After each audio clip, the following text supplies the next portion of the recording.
What up? What up? What up? What's up, man? It's your boy Big Tight coming back through here one more again. Yes, sir, man. We had big breaking news a couple of hours ago, man. Micah Parsons. Y'all know I didn't think it was gonna happen. I did not think it was gonna happen, y'all. I thought the same situation was gonna happen. What he did with Dak Prescott, with CeeDee Lamb, back in the day with Emmitt Smith when he waited till the last minute to pay him. But hey, you know, Adam Scheffler, they kept reporting that this time that it was different than all the other situation with the other guys that he had been doing contracts with, man. Hey, it's hard to believe, but hey, it has been done, man. I'm telling you right now, for Jerry Jones to trade him, and y'all know we had just looked at the interview with Stephen A. Smith interviewing Jerry Jones, and Jerry Jones basically Jerry Jones basically said he had him for 3 more years, and he wasn't intending on trading him. But hey, Jerry Jones must have got tired of it, man, because he most definitely sent your boy down the road. And I'm gonna tell you right now, man, Green Bay Packers most definitely won that trade all day, every day. OB1, you say what's good? You say go Pack. Hey, Ob 11-11, Ob 11-11. I know you happy, baby. I know you as happy as a Packers fan. Hey, Ob 11-11. We most definitely got to go through y'all schedule prediction again. You know we did it before, but we got to do it again now that y'all got Micah Parsons. That defense gonna look just a little bit better, baby. Just a little bit better. So what up with your Ray Gourmet? Appreciate you coming through, man. So hey, I know y'all coming up in here slowly but surely, man. But Jerry Jones is actually doing the press conference right now, y'all. So I'm gonna go on and start playing it, and y'all, I'm gonna go on and start playing it, man. And y'all will see it as y'all coming in, man. And y'all know we're gonna talk about this. No, we got to talk about it, man. Debate whether or not the Green Bay Packers could obviously maybe make a run to try to win the NFC North now. Because y'all know I didn't have them win the NFC North at first, but now they got Micah Parsons. Hey, that changed the game right now. And I'm surprised that Jerry Jones traded him to the NFC, man. I thought Jerry Jones would probably trade him to the AFC, but hey, he kept him in the NFC, man. So shout out to Micah Parsons, man, for getting traded and getting this money. Now he is the highest paid non-quarterback in the league, man, with a 4-year, $188 million, 136 guaranteed. So here we go, man. I'm going to go on and play this, man. And like I say, as y'all come up in here, man, y'all most definitely make sure y'all double tap the screen and subscribe to the channel, man. Let's get it, man. Here we go, man. This is Jerry Jones breaking down about the situation with him trading Micah Parsons. Like I said, he might be about finished doing the press conference, man. But here we go, y'all. This is for Jerry and obviously Stephen. Why did you decide to trade Micah Parsons? Well, without being too broad, obviously, we did think it was in the best interest of our organization, not only the future, but right now, this season as well. We've gained a Pro Bowl player.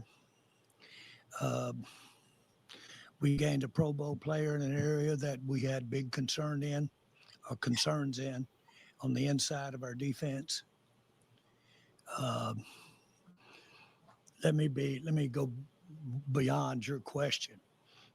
First of all, I want to tell you that I really like Micah.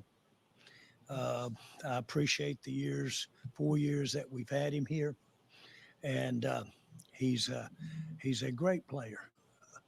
And so we are very appreciative of the fact that he's a great player. There's no question that I could have signed him in April. And so we all know that to have agreements, all parties have to agree. But this was by design. I did make Mike an offer. It wasn't acceptable, and I honor the fact that it wasn't done in the way that he wanted to do it through an agent.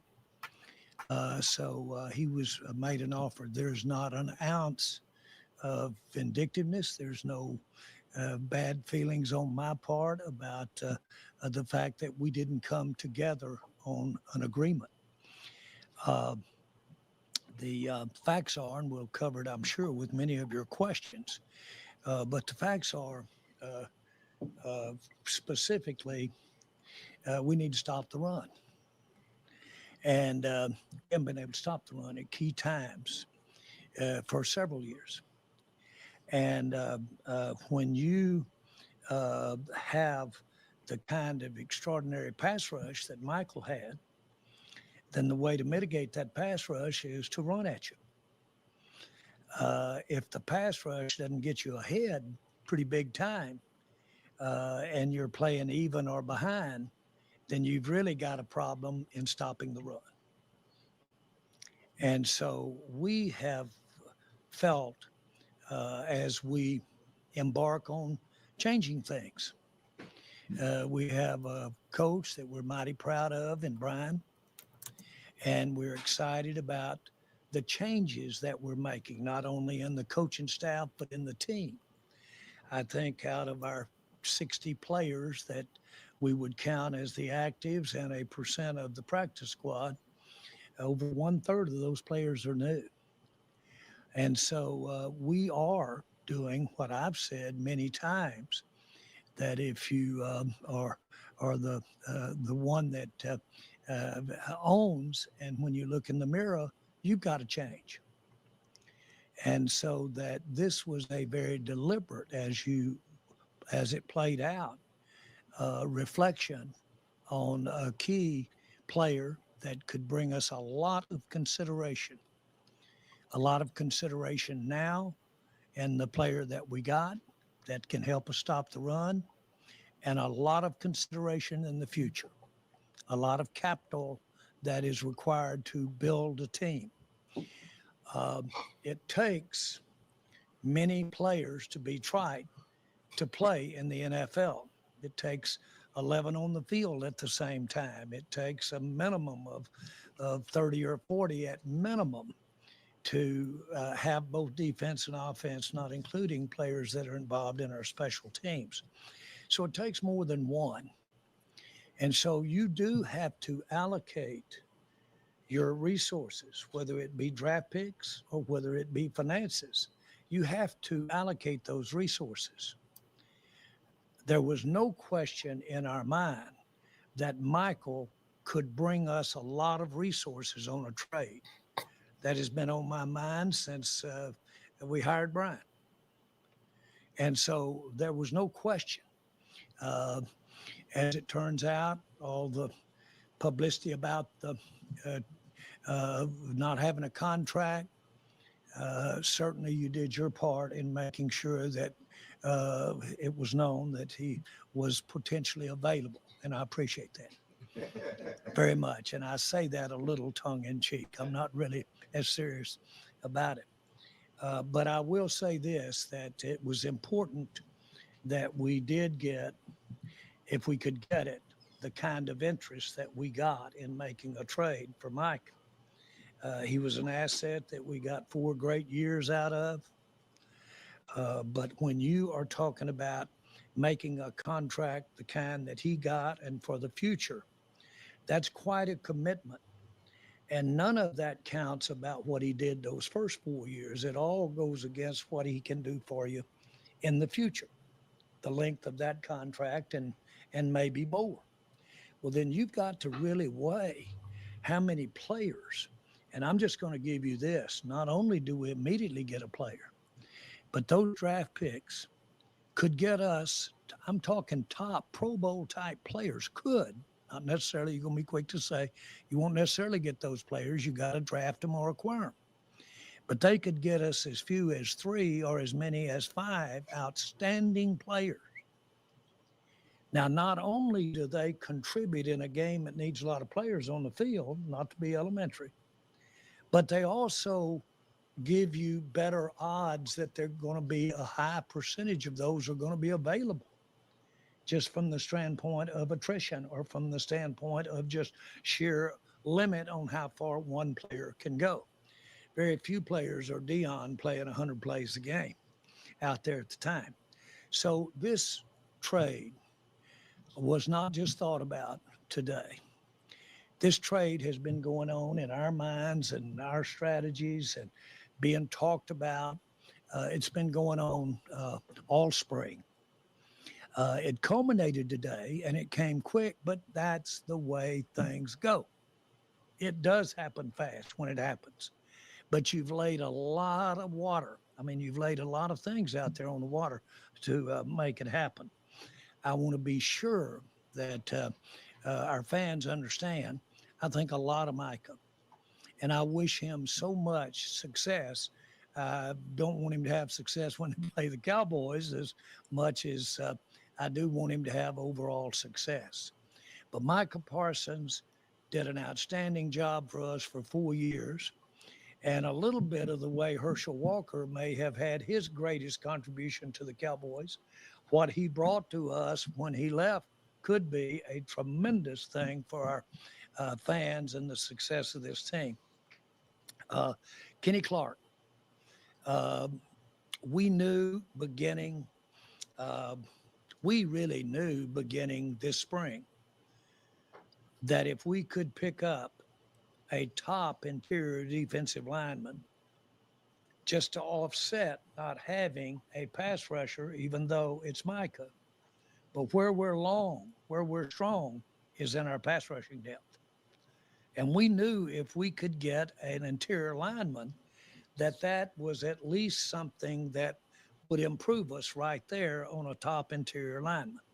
He comes in strong for us, and he comes in accomplished for us. And so we're glad to have him. It was a prerequisite.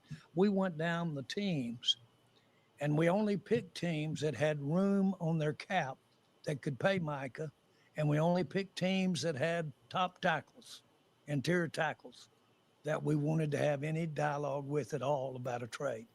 That was the criteria of trading.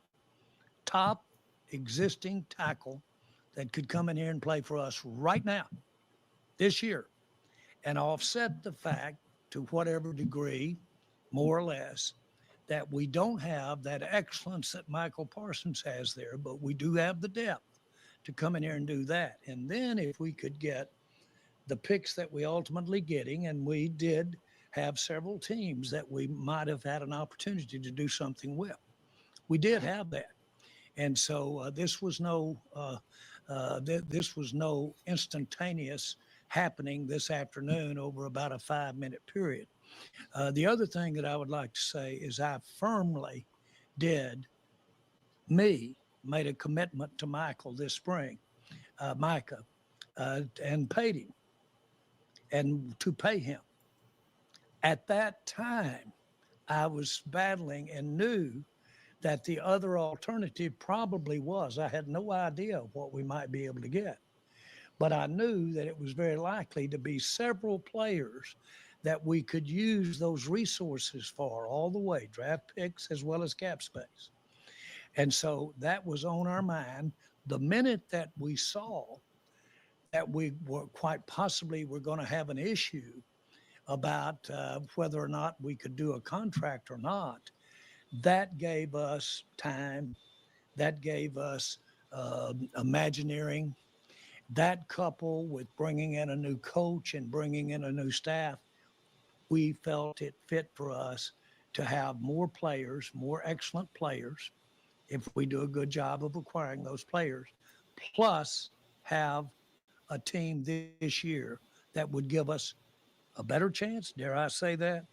But absolutely, it's not a zero that we're dealing with as far as how much better that we were trying to be, even not having Micah.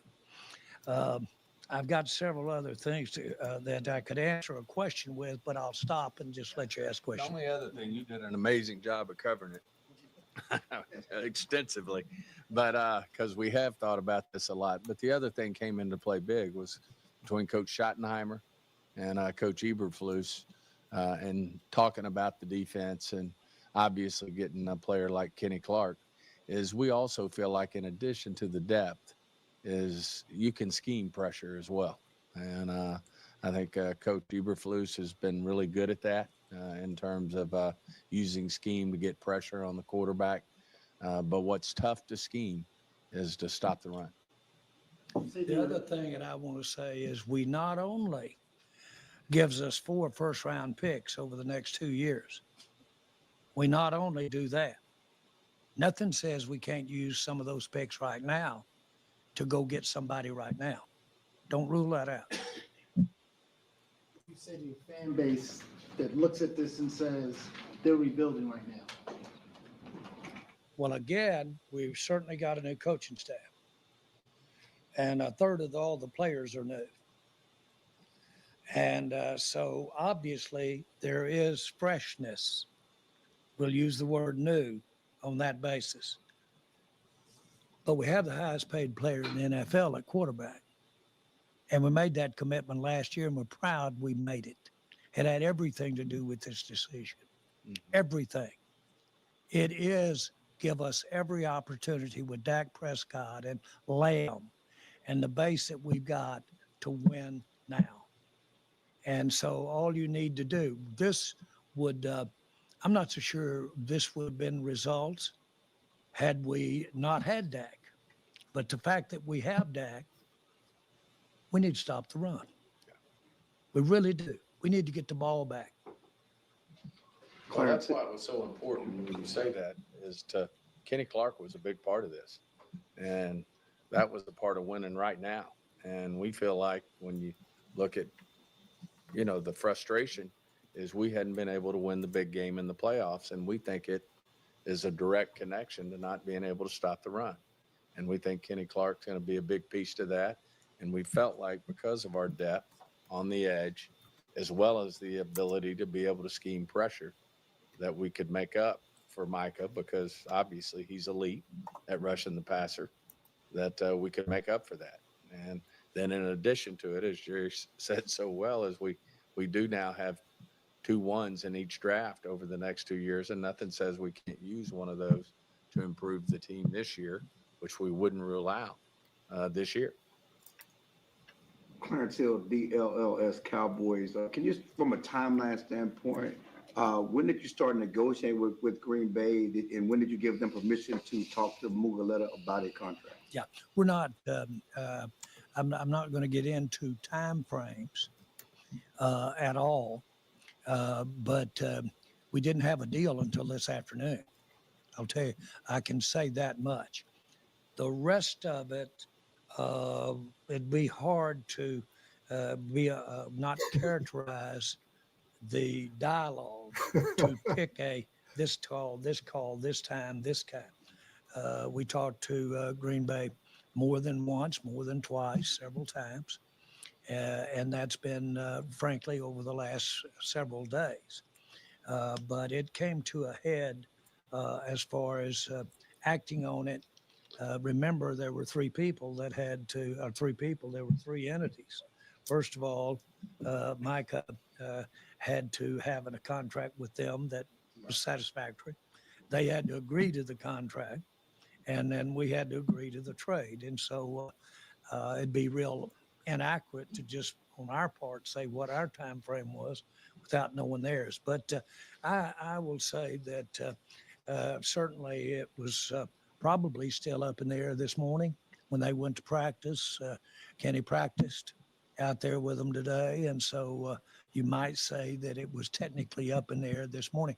Make no mistake about it. What wasn't up in the air was our consideration as a complete organization, that if we could get this done with our terms, we would make the trade. And that was a complete unanimity in the decision making. When did you give them permission to negotiate, though? I'm not. I don't know that I want to. According to them, they came to you and asked about doing a deal or trying to get something done, and you said play on the 5th year. Excuse me. Tell them to play on the 5th year, or if you want to stay here. Who is they and we? Parsons and Mugaleta. Did you tell them to play on the 5th year? That they wanted to play on the 5th year? No. I'm sorry. I'm sorry. They came to you as recently as this week or recently and tried to jumpstart negotiations. Yeah, we said had play some- on the 5th year. We had some dialogue. I'm not going to get into specifics because I don't think that characterizes it, but it was not in any way out of the order or anything like that. But basically, I think I've read where they said that I replied, we're playing under the contract as it exists right now. Get ready to play Philadelphia. Correct. That was correct. Thank you. Todd. Jerry, Todd Archer with ESPN. If you were willing to guarantee the highest amount of money for a non-quarterback back in March, but you're also open to possibly making a trade, why not do more or look at it more before the draft where you would be able to gather those, at least a player or picks then? Why wait until then? I'm sorry. I think your question is Why not? a question about my volition or about what I'm thinking. Is that correct? I'm just wondering why this wasn't something that could have been done before the draft, who maybe you would have been. Hey, one quick thing, man. Y'all make sure y'all double tap the screen and subscribe to the channel if you're enjoying the content, man. But most definitely double tap the screen for the likes. Appreciate y'all coming in here, kicking it with me, man. This is Jerry Jones giving this press conference just a little while ago, y'all, on the trade with Micah Parsons, man. So, like I say, man, y'all double tap the screen for me, man. It most definitely helps the channel. I appreciate y'all coming through for sure, man. Appreciate you coming through. Regita, Fuller, Nathan, what up with you, man? I see you, Nathan. What up with you? What is that? To Lemons? Appreciate you coming through. What up with you, George? Emmett, is that Emmett? I hope I pronounced your name right. Old Texas Tech, man. What up with you, man? What up with you, Nathan? What up with you, Ray Gourmet? Ken James. What up with y'all, man? Appreciate y'all coming through, man. Here we go, man. I'm gonna finish playing the interview. Able to gather draft picks that you could have used in April to help the Cowboys. Yeah, I'll speculate with you because I haven't gone that deep into my thinking about why I didn't do it and when I should have done it and all that. Really, I'm not, and I'm not trying to be cute. Okay. But when I offered Micah the contract that I offered him back in April, he flew in from out of the country, wanted to come right in. I said, no, get you a night's sleep and come on in the next day. Get you next day. He wanted to come right in. When I did that, we offered him a contract to come play for the Dallas Cowboys, and it was a good one. Okay. Now, it was more guaranteed than what I've been reported that was here now. But my point is, without getting into detail, that was a very genuine negotiation. And I changed the amounts. And then we left, and then he called back and talked to Steven. Steven negotiated amounts. We changed those amounts that he called back from. And then, of course, the rest is history. When the time came to say, let's go, then he said, well, let's start the negotiation. And again, nothing in the world am I criticizing Micah about at all. That was ever bit his right. And Micah's never been anything but so pleasant for me to be around. I want to be real clear about it, not that it implies that it's not. Things are good here. Things are good here. We have just decided that it was in the best interest of our team to take the consideration that we have. We appreciate his 4 years, but we can take that consideration and we can win in our minds more than had we gone the other route and signed. That's not a negative on Micah. That's just unique to our circumstances. Were there any trade discussions prior to the draft regarding Micah? Trade discussions with who? With other teams regarding No, Micah? no, No.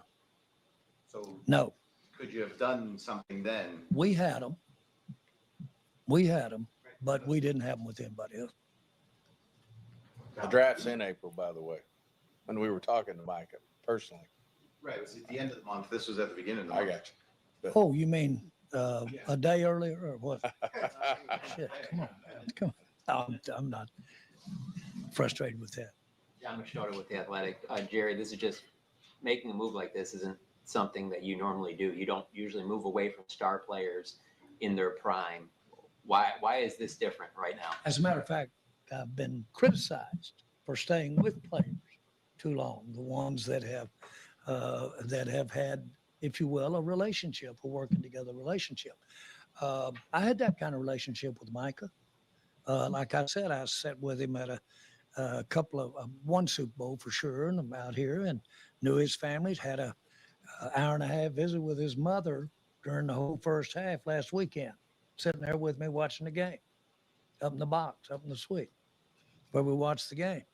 And so my point is, there's none of that here. Feel that very good about it. In our judgment, this gives us a better chance to be a better team than we have been the last several years since Micah's been here. Not any negative on Micah, but we're trying to get better. We're trying to stop the run and stay in the hunt. Did it bother you at all with the way maybe he carried himself, the laying on the training table during the game, and some of those things like that? Oh, that's not.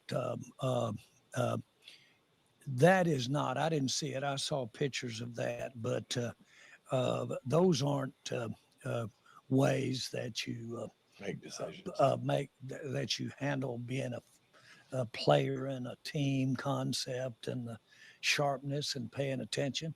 First of all, ask our Booker, and you can get your butt run over down there if you don't look at what's going on out on the field. Like lost Booker because of it Sunday or Thursday.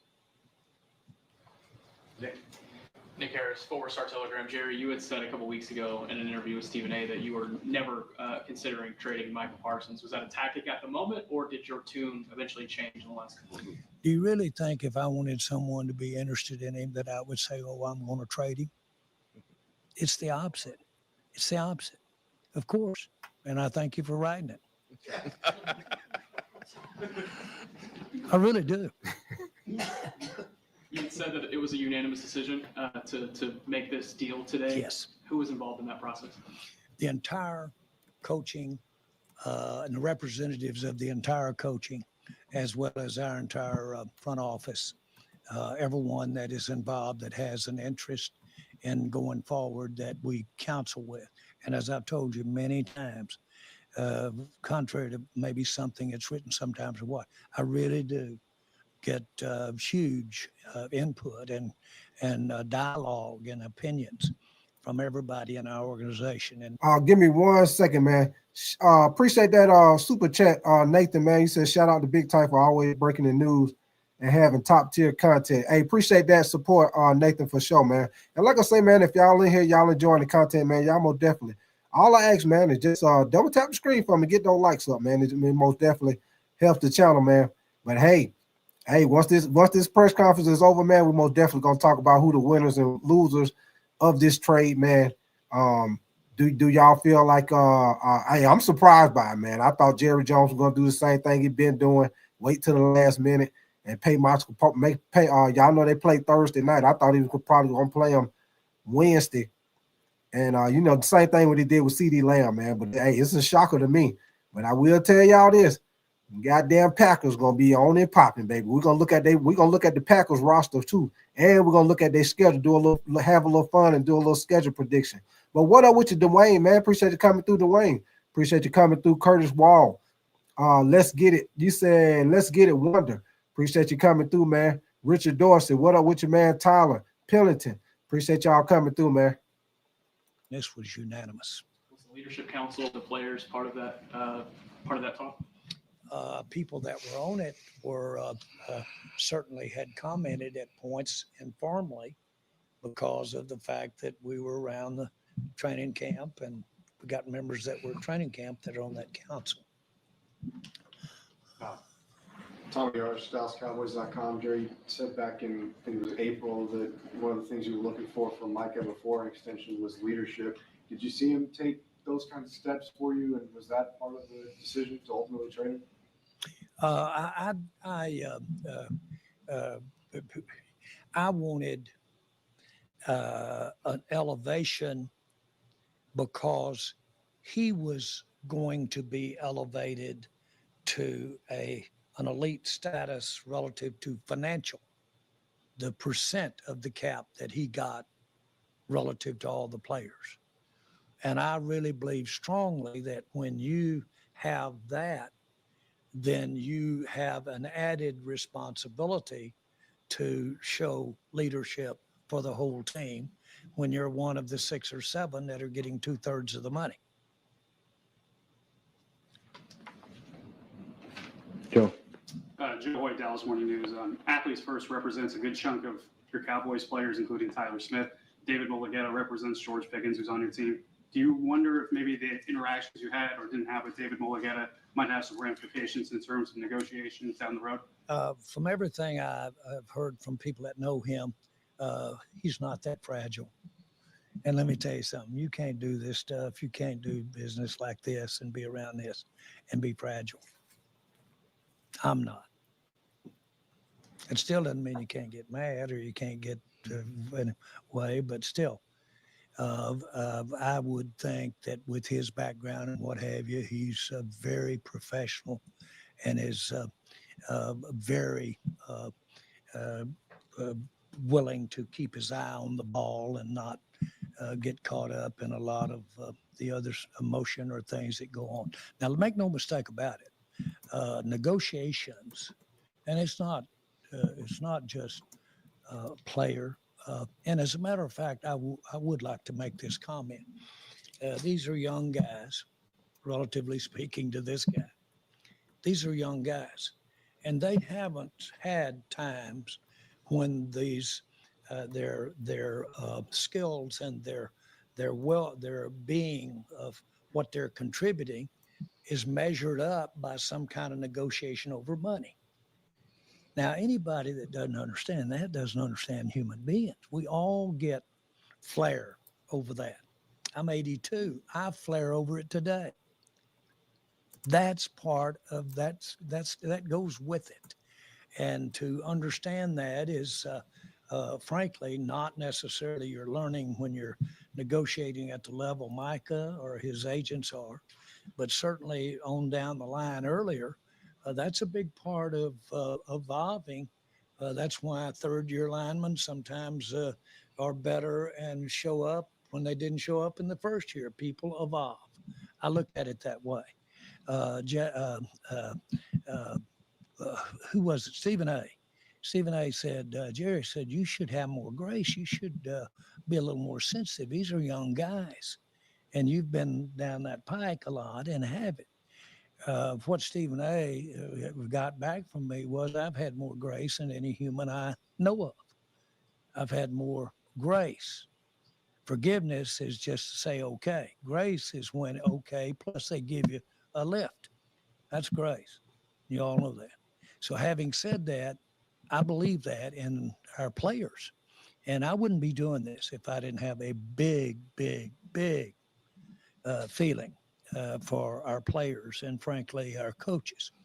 And so there's never been a case where I ever past a nanosecond had a bad feeling after we're through with negotiations and we're trying to sit down and go forward with what we said we would do, and that's play together.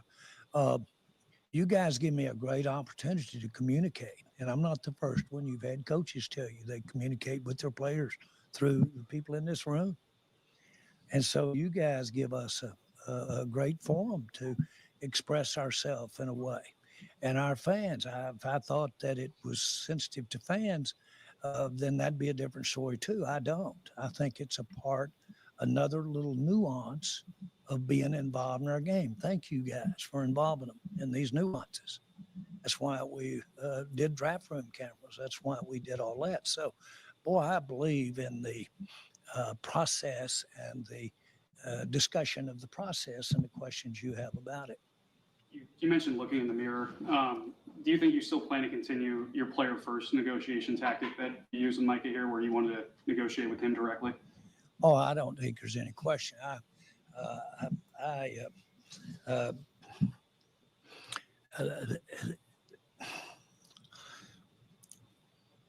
once you are together, I've had hundreds of times and incidences where literally hundreds over the last 35 years of where the kinds of relationship that I have with a player and the things we do, and that goes both ways, goes them and me, because those players that were 25 grew up to be 55. And we're still talking, baby. And we have relationships. That's a natural thing to happen when you work together during times that bond you. And so I feel that way about it. That's why I'm here, frankly. It's my main reason for being here. So those things that go over those years are treasures with those guys. Their attorney or their agent isn't necessarily anywhere to be found 10 years later. Not only that, sometimes they're not even to be found because one guy in the agency's got it handed off to another guy now. So these guys that are sitting here with your Dallas Cowboys and the people that are out here putting it on the line and going to build memories that are a part of their legacies and their families for years and years, then you can't do that through an agency. I mean, through a third party. At least I can't. And so you're absolutely right. If we're going to be at that significant time, and brother, hey, one quick thing, y'all, and I'm gonna get right back to the press conference. Hey, we got over 300 some people in here, and we only got like 30 some likes, man. Y'all do me a favor, and we got 300 some people in here. We can at least get 100 likes, man. So if y'all don't mind, y'all just double tap that screen for me. That's all I ask. That's all I ask, baby. Just double tap that screen, baby. I appreciate y'all coming through for sure. What up with your Billy Coleman? Jason Brown, man. What up with y'all, man? What up with your Candy Girl? God by the Sean, man. What up with y'all, man? What up with your Richard Dorsey? Brian Hazel. What up with y'all, man? What up with your CK? Appreciate y'all coming through, man. This is significant, the financial consideration, especially nowadays, and it always has been, relatively speaking. When you're doing that in a young person's life, then I want to be where I can be. I want to be in the mix there. I want to be in the, I want them to see me get mad or tear up or see me say, God, dog it up. What up with your Richard Woodward, man? Appreciate you coming through, man. What up with your brother? And what up with your Miller Groves? Is that Miller Groves? Dominguez? Appreciate you coming through. And Curtis Wall. I don't know if I said your name, but appreciate you coming through too, brother. All right, man. We're gonna get back to it, man. Appreciate y'all coming through, kicking it with me for sure, man. I'll do it. As old Michael Irvin told me one time, he said, Jerry said that we're just not going to do it. I'm just not going to do it. And I said, Michael, we were just sitting there, the two of us. And I said, Michael, there's an old West Texas town called El Paso. El Paso. And he goes, God knows, give it to me. I can't even deal with you on a basis like that. Let's go. So my point is, all that time did was last. We're still doing it 30-something years later. That stuff happens. And so I don't view it's a negative for the player either. They're going to get more out of it, I hope, than if I'm around. They'll get more out of it than just that contract.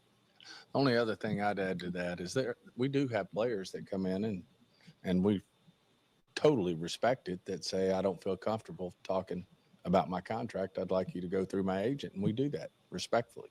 I mean, you're not required to come in and negotiate the contract yourself. All the ones we've done like that are those who request to come in and visit with Jerry or myself.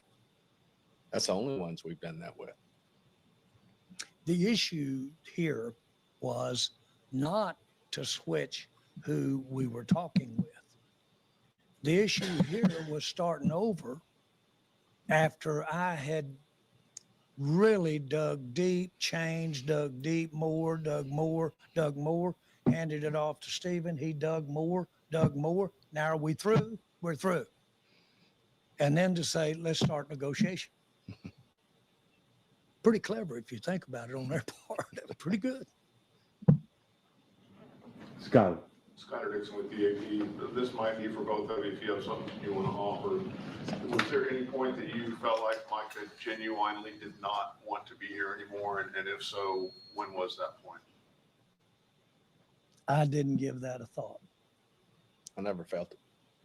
But if I felt, I'm satisfied. Micah knows that I care about him, but as much as he, but more important than that, I just want you to know, I didn't give it a thought.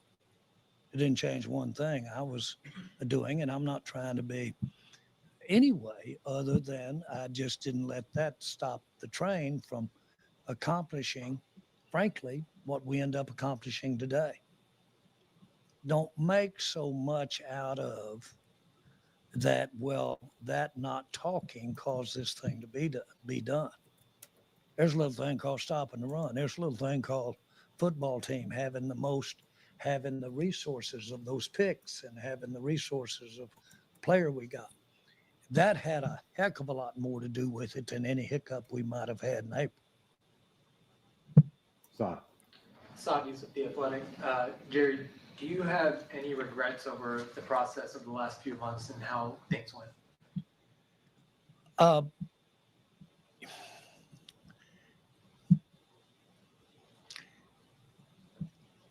I am very excited beyond any consideration of a regret of the consideration that we got in this trade and to have the player. I'm very excited about that. It is more in keeping within my mind what's in the best interest of the Dallas Cowboys. In terms of things that were said in the media about the agent, any things like that, is there any things that you would do differently if you were to go back? Oh, no, not at all. And nothing at all in terms of regret. You mentioned, you're asking if I regret. No, I don't regret that at all. I'm very, very excited about the prospects of what we've done for the Cowboys here. I wouldn't have done it. I had total control over being able to have it the other way. So I'm excited. We got what we wanted. Ed Werder, WFAA. Jerry, do you have any misgivings about trading a player like Micah to Green Bay, which is a team you have to go through to get to a Super Bowl, and a team that has ended your postseason 3 times in recent years? We cut it down by 15 teams, 16 teams in other words, there's not but 31 other teams. And so you're going to be playing half of them no matter how you cut it. So we just cut it down by that. Apart from in our same division, apart from being in the same division, I don't give that in consideration. There's just too many other things, Ed, that you have to think about or resolve or come to grips with. That was a pretty far down the line one. Second question, you're 7 days from opening the season in Philadelphia. Is there any concern on your part about how your locker room will interpret moving on from one of the premier players in the organization? Not at all. As a matter of fact, I like what this does. But from the locker room point of view? From the locker room, if you say if I'm worried about the locker room, I'm absolutely zero worried about the locker room. That's not meant to diminish anything here. I'm just not concerned at all about the locker room. It takes a lot of players to play this game. Locker room knows that we just got a lot of good players. Done. Jeff Gold with Fox.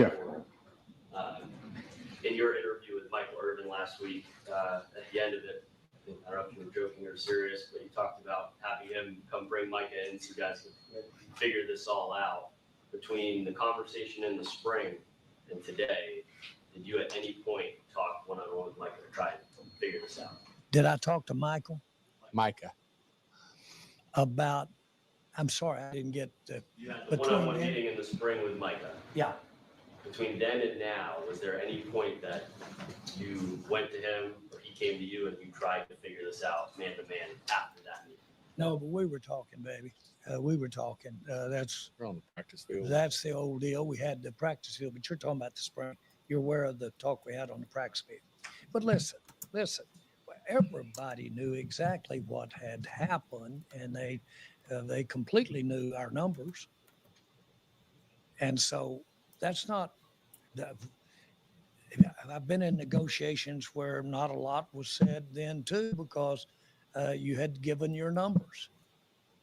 And so there wasn't but one thing left to do, and that's increase the numbers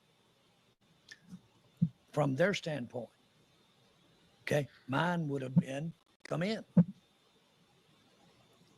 So to say that we didn't know now, to be very candid with you, there is a litany of detail that the agent, as well as our office, would have gone over with that agent of detail.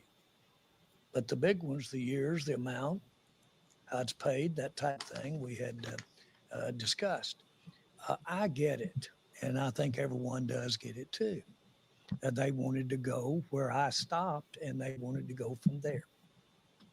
Is that hard for anybody to see? That's where they wanted to start. That's where I stopped. Now, all you could do is pick up the phone and say that to each other.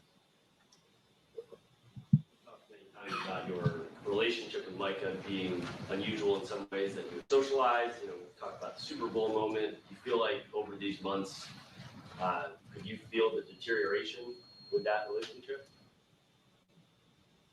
I hadn't had a chance to watch a game with him or go to another Super Bowl. I would have to tell you after we said, let's do that. So I mean, I'm not trying to be cute at all. We have been negotiating, and we basically said, quit talking on the phone. And so we weren't talking on the phone during that time. And I probably don't have 3 people got my phone number. And he was one of them. Your report at CBS Sports, Jerry Micah had 12 plus sacks in each of the last 4 years, very productive. For other Cowboys players coming up the line, they see how this negotiation with Micah went. How would you answer their question? Well, gee, what do I have to do to get an extension if Micah can't get one? Ask Dak.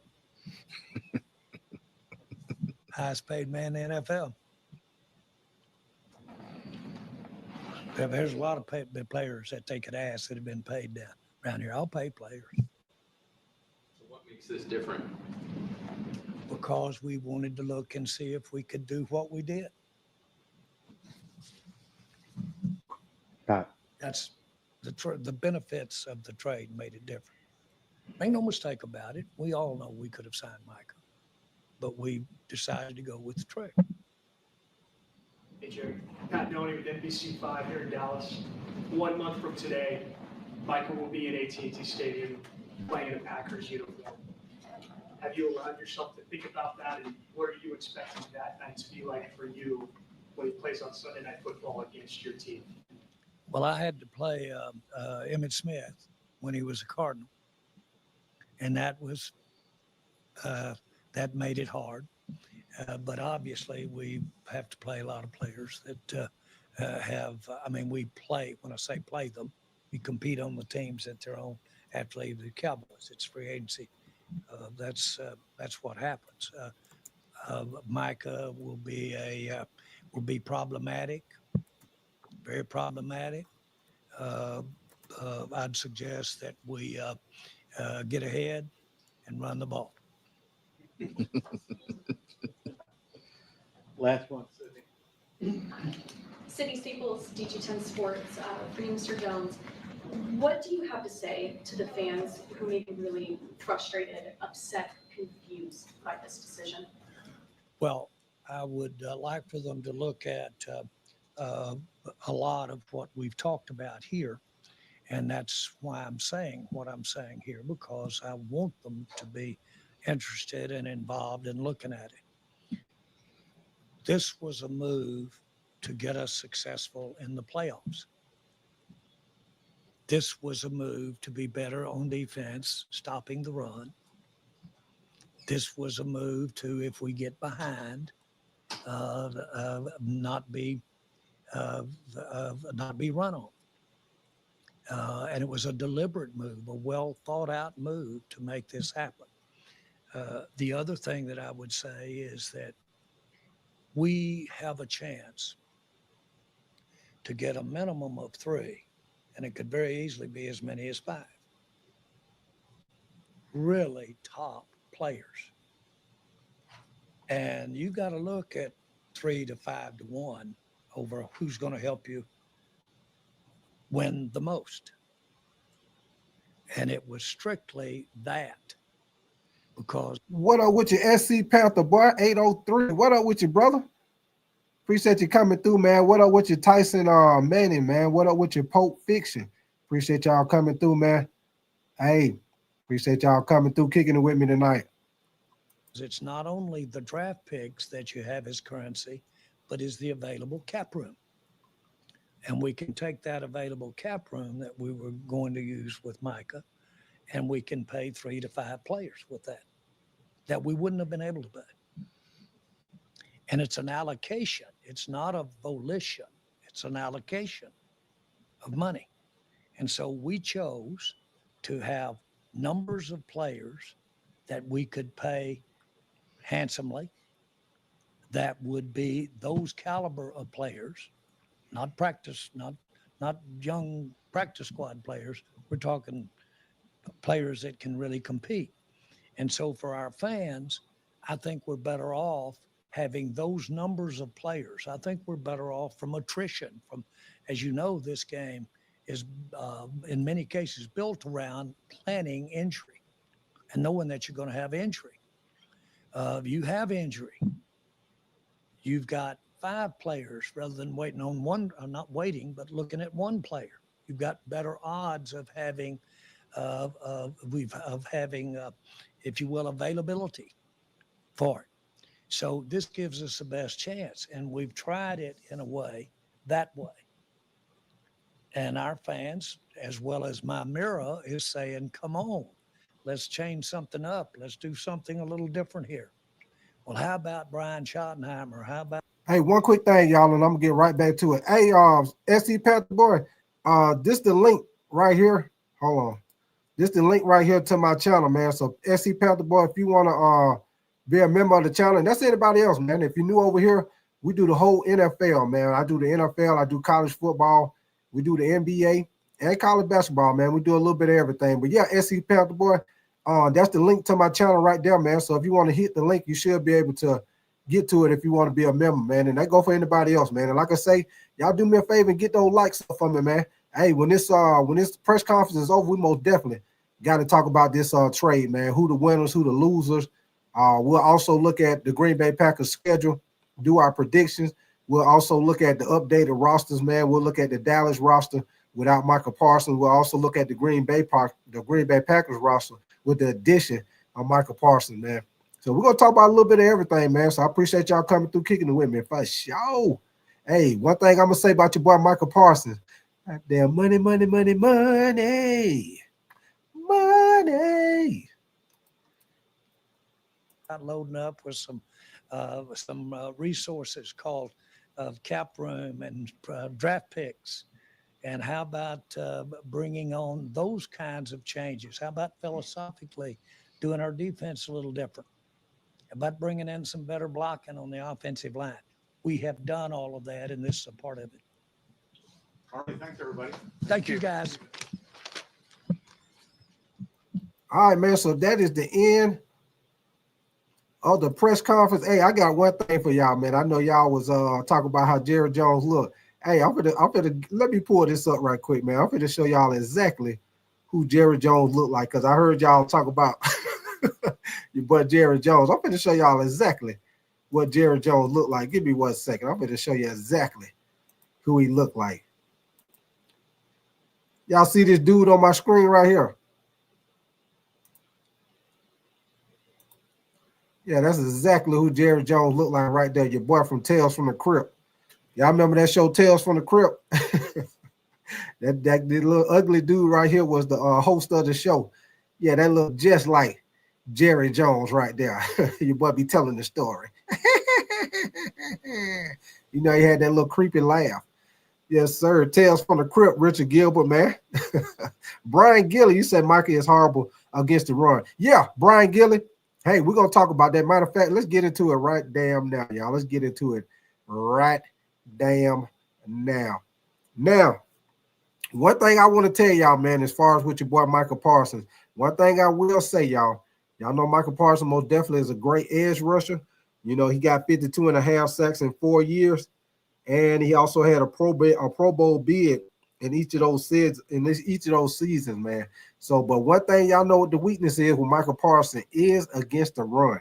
Y'all know anytime when Micah Parsons get going, you know the best thing for you to do is start running the ball at his ass, y'all. So I'm gonna say, you know what? A lot of people say that Green Bay won this trade, y'all. But I'm gonna tell y'all something. I think both teams won the trade, and I'm gonna tell you why.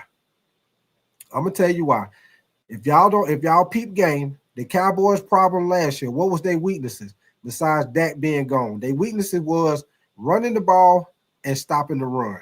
And you know, if they want to have any chance in that division, y'all know the Eagles is ground and pound, baby. You know, you got your boy Saquon Barkley. Y'all know I call him AKA the Green Goblin, baby, because you know anything about the Green Goblin. You know, if you don't control him, he will ruin your damn day. And that's the same thing with Saquon Barkley. If you don't control him, he will put 250 on your ass with the quickness and ruin your day. So one thing I do like, man, defensive tackle Kenny Clark, he most definitely always been pretty stout against the run. And then they already got a nice defensive tackle that they signed in the offseason. I forgot his name, y'all, but we're going to look at the Dallas Cowboys roster and look at what they got. And then y'all remember they also drafted the edge rusher. What's his name? Nealon. I think his name is Nealon, who they drafted, and they got high hopes on him. So you know Dallas. One thing about Dallas, y'all, you know everybody be up and down, you know, as far as with Dallas. But one thing that Dallas do, y'all, they always do a good job of drafting. One thing you can't say about Dallas, they always find talent in the draft. But yeah, man, like I said, Micah Parsons, I think he most definitely gonna help out the Packers. He gonna get him most definitely with the other edge rusher who they got. I think his name is Rashard Gary. I think that's his name. But with him and Micah Parsons, most definitely gonna help them out, especially in that division, y'all. Y'all know with the NFC North, that division gonna be tough, man. With Detroit, Minnesota. Minnesota got a lot of talent, y'all. But y'all know my big question mark with Minnesota is JJ McCarthy, man. Y'all know he only played one game in the preseason last year and he got hurt. Yes, he did sit out the whole season, but my thing is, y'all, you only get better when you're out there on the field playing. So, you know, the big question mark with Minnesota, man, because I most definitely feel like they got a great team, especially with them adding Adam Thielen yesterday in the trade. When Jordan Addison come back, man, hey, that fourth game, they're going to have Jordan Addison on the outside. You're going to have Adam Thielen in the slot. You know, you got your boy JJ, got your boy Justin Jefferson on the opposite side. I call him Mr. Giddy Up because he always do the giddy when he score. And then you can't forget they got all-star tight end TJ Hawkinson, man. Y'all know he's been dealing with injuries, but he's supposed to be healthy this year. So you'll have TJ Hawkinson and Adam Thielen working the middle of the field, the short part of the field. You got Jordan Addison. Then you can't forget they still got the running back Aaron Jones. When he's healthy, he most definitely is a threat running the ball and catching the ball out of the backfield, man. So, hey, that division going to be tough, man. And also, y'all, the doggone Chicago Bears, they going to be better with the head coach, Ben Johnson, man. He most definitely attacked the weaknesses of that team, man, attacking the interior offensive line, getting 3 Pro Bowlers in the interior offensive line. But the big question mark for the Chicago Bears in that division, y'all, is they left tackle position.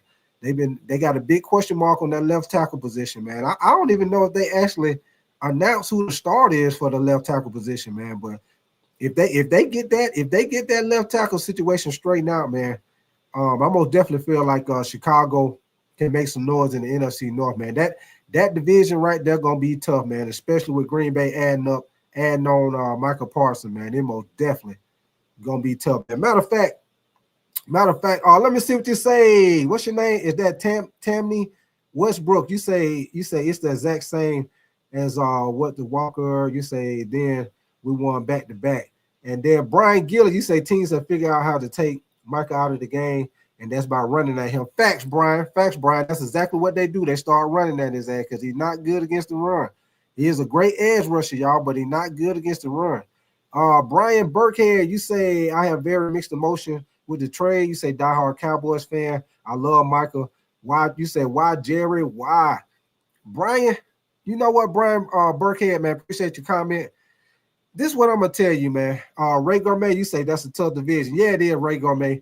But Ryan Burkhead, one thing I'm gonna tell you, man, with the situation with Jerry Jones, hey, he most definitely proved me wrong. I'm gonna tell you one thing, Brian. He proved me wrong because I know you probably knew on my show, but hey, I've been telling people and I've been saying the same thing, man. I thought he was gonna do the same thing that he been doing. Y'all know back in the day, Emmitt Smith did the same thing. He sat out 2 games after the Super Bowl. Jerry Jones ended up paying him. You know, they kept going back and forth with Dak. Next thing you know, he paid Dak, made him the highest paid quarterback in the league, which I still feel like that was a bad decision because Dak Prescott is not one of the top quarterbacks in the league. I don't even know if I put Dak Prescott in the top 10, which your boy getting paid more than everybody. But I think he most definitely made a mistake on that. But anyway, so I thought he was going to do the same thing, man. Y'all know with CeeDee Lamb last year, he waited till right before they got ready to play the first game of the season, and he paid CeeDee Lamb. So I thought he was going to do the same thing with Micah Parsons, especially if y'all seen the interview with him and Stephen A. Smith. Jerry Jones made it seem like he wasn't going to trade Micah Parsons. Because what he told Jerry Jones, he said, what he told Stephen A. Smith, he said, Stephen, he said, we got Micah 3 years, Stephen. We got Micah for 3 years. He said, we got him on contract this year. We can franchise tag him next year, and we can franchise tag him the year after. All I'm saying, Stephen, is we got him for 3 years. So he made it seem like Micah Parsons wasn't going nowhere. But hey, man, hey, that just go to show you if somebody get that phone call, and if they talking right, hey, you can make it happen, baby. You can make it happen if you talking right. Yes, sir. You roll them dice. You most definitely. 7-11, baby. 7-11. 7-7-7-93-11. Richard Gilbert, you say I'm in Wisconsin. You say I know that he's declining. You say if you're expecting something out of him better than his best year, you say you're going to be disappointed. Jeremy James, you say I want to see if he can handle playing in the weather in November, December, and January. Yeah, Jeremy James, you know out there in Green Bay, baby. Hey, the frozen tundra out there, baby. The frozen tundra, boy. It get cold out there, baby. Cold, cold, cold. Y'all know I'm down here in Georgia. It don't get cold like that down here, baby. I'm allergic to that. I'm allergic to that. I'm a good old Georgia boy. Hey, I'm allergic to that, baby. Brian Gillett, you say he's just a sweetener. You say the 4 to 5 picks are the win. I agree with you, Brian Gillett, man. I'm gonna definitely feel like the Cowboys. Like I say, y'all, I think it's a win for both sides, man. Green Bay most definitely needed another edge rusher. The Cowboys, they most definitely need to strengthen up their run game, especially in that division. You know, Detroit gonna run the ball with David Montgomery, Jahmyr Gibbs. You know, Chicago, they gonna run the ball with DeAndre Swift, and what's the other running back they got? DeAndre Swift and I forgot the other running back name, but they got Ben Johnson. You know, Ben Johnson most definitely like to use the 2-back system. And then you already know Minnesota got Aaron Jones. So you got to be able to stop the run in that division, and you need to be able to affect the quarterback in the passing game because all 4 of them teams got pretty good quarterbacks, man. So, hey, matter of fact, let's look at hold on, let me get this on my screen, man. And like I say, man, if y'all enjoying the content, y'all most definitely make sure y'all double tap the screen for the likes and subscribe to the channel, man. And one quick thing, we're going to look at the roster, man. Like I said, we're going to see who the winners and the losers, and we're going to look at the Cowboys roster with Micah Parsons off the roster, and we also look at the Green Bay Packers with the addition of Micah Parsons on the roster. And then also, y'all, we'll have a little fun, and we'll do some schedule predictions with the Green Bay Packers with the addition of Micah Parsons, and we'll have some fun with the Cowboys and do a schedule prediction with them without Micah Parsons, man. So, hey, y'all know how we do it, baby. You know, we're going to talk sports. We're going to laugh and have a good time, enjoy ourselves, baby. Ian Powell, you say Parsons is a great pass rusher, but he's horrible against the run. Yeah. We've been saying to Nathan, you say this season will be a movie for sure. Yes, sir, Nathan. And Brian Gilly, you say no more dome or warm weather for Micah. Yes, sir, baby. He's going to be out there in that frozen tundra, Brian. That frozen tundra. Hey, what your boy say out there, Brian? The old coach for the Green Bay Packers. What the hell is going on out here? What your boy say? What the hell is going on out here? Nobody tackling. Everybody just grabbing. Nobody tackling. What your boy say? What the hell is going on out here? Yeah, it's cold as hell out here. I can't feel my damn fingers. Yeah, I can't feel my damn fingers. That's what's going on. That's why we ain't tackling nobody. I can't feel my damn feet. Yeah. Jeremy James, you say I'm more football fan than basketball fan, and we only got 7 days until kickoff. Yes, sir, Jeremy James. You already know. Ian, you say Packers won the trade by far. Will Pascal, you say Dallas Cowgirls are going to do what? I hear you, Will Pascal, man. Appreciate you coming through, brother. JM, you say Dallas missed. You say this helps them with the run. And Mick Swagger, what up with your Mick Swagger? You say the Packers won the trade. You say those draft picks not guaranteed to do anything. Will Pascal, you say my Giants are going to beat them Cowgirls. Hey, Will Pascal, I will tell you this, Will Pascal. Them Giants, they will be better this year, brother. They will be better. Hey, Will Pascal, that defense for the Giants going to be on and popping, baby. That defense going to be on and popping, man. What y'all picked up, Paulson Adebo from the Saints, the cornerback. Y'all also picked up top safety from the Miami Dolphins, man. I feel like him and probably Kyle Hamilton, Micah Fitzpatrick, people like that. Probably some of the best safeties in the league, man. So I think that was a very good pickup. I also think drafting Abdul Carter to team up with Brian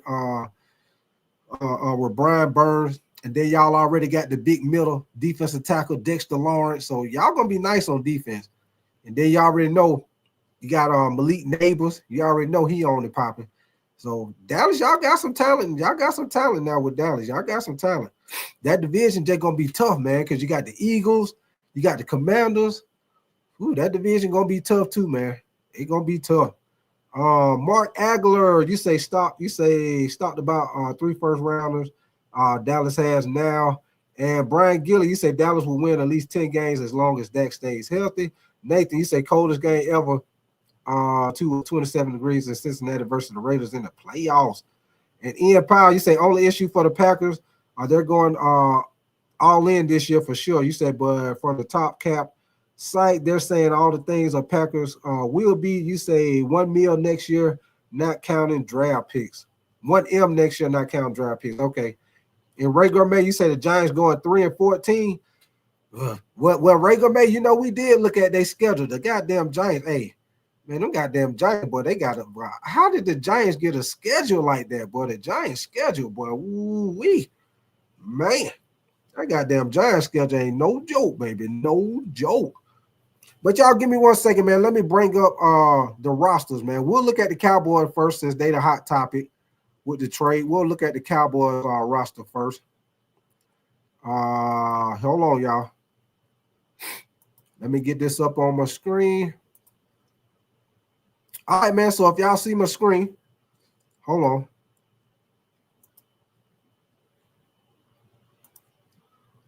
Okay, here we go, man. If y'all see my screen, like I said, if y'all don't see it that good, I will read. I'm gonna read it to y'all if y'all don't see it that good. Like I say, once again, y'all double tap that screen for your boy. Subscribe to the channel. And one quick thing, y'all. What up with your Gregory Powell, man? One quick thing, y'all. Before we look at this roster, I do live game reactions, y'all. If y'all do college football, I will be doing live game reaction tomorrow night for Colorado Georgia Tech game tomorrow night, man. Get a chance to see what Colorado look like without Travis Hunter and Shador. And like I say, Saturday I will be doing both games. I'll be doing Texas Ohio State game at 12 o'clock, and then I will be doing LSU and Clemson game Saturday night live game reaction. And then I also will be doing Sunday night. I will be doing Miami Hurricanes Notre Dame, baby, the old school rival. Notre Dame and the Miami Hurricanes. The U, baby, the U. So, hey, man, if y'all do college football, hey, y'all come back by and holler at your boy with the live game reaction with the college football, baby. And I do that. Like I say, I do live game reaction all through the season, man. I do weekly predictions.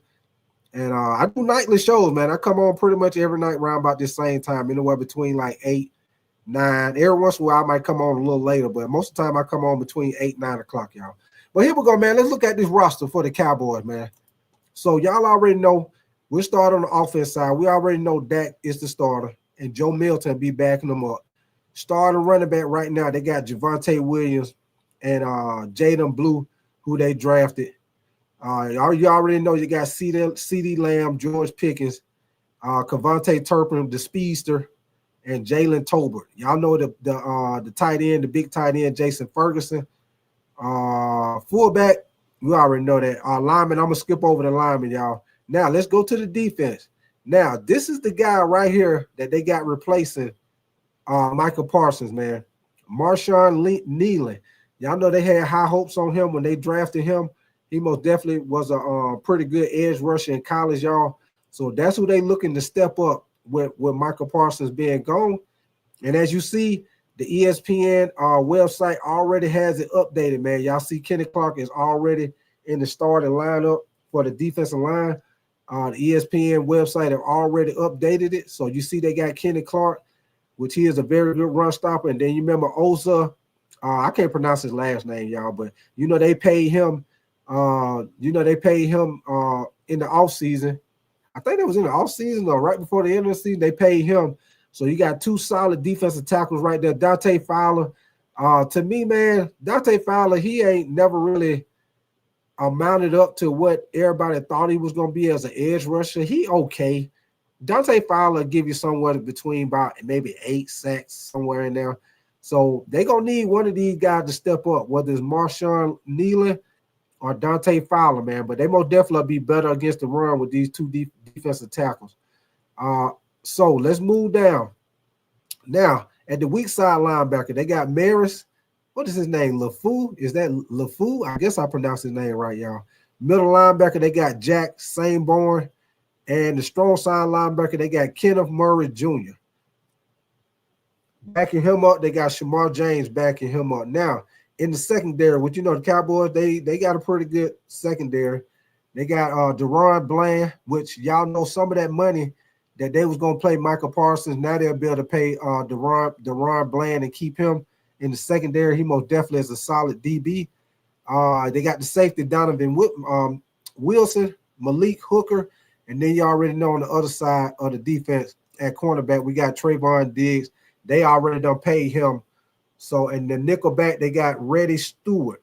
So that's their starting defense right now. Like I say, y'all, ESPN did a great job of already updating the Cowboy roster. As you see, Kenny Clark is already in the starting position at the left defensive tackle, y'all.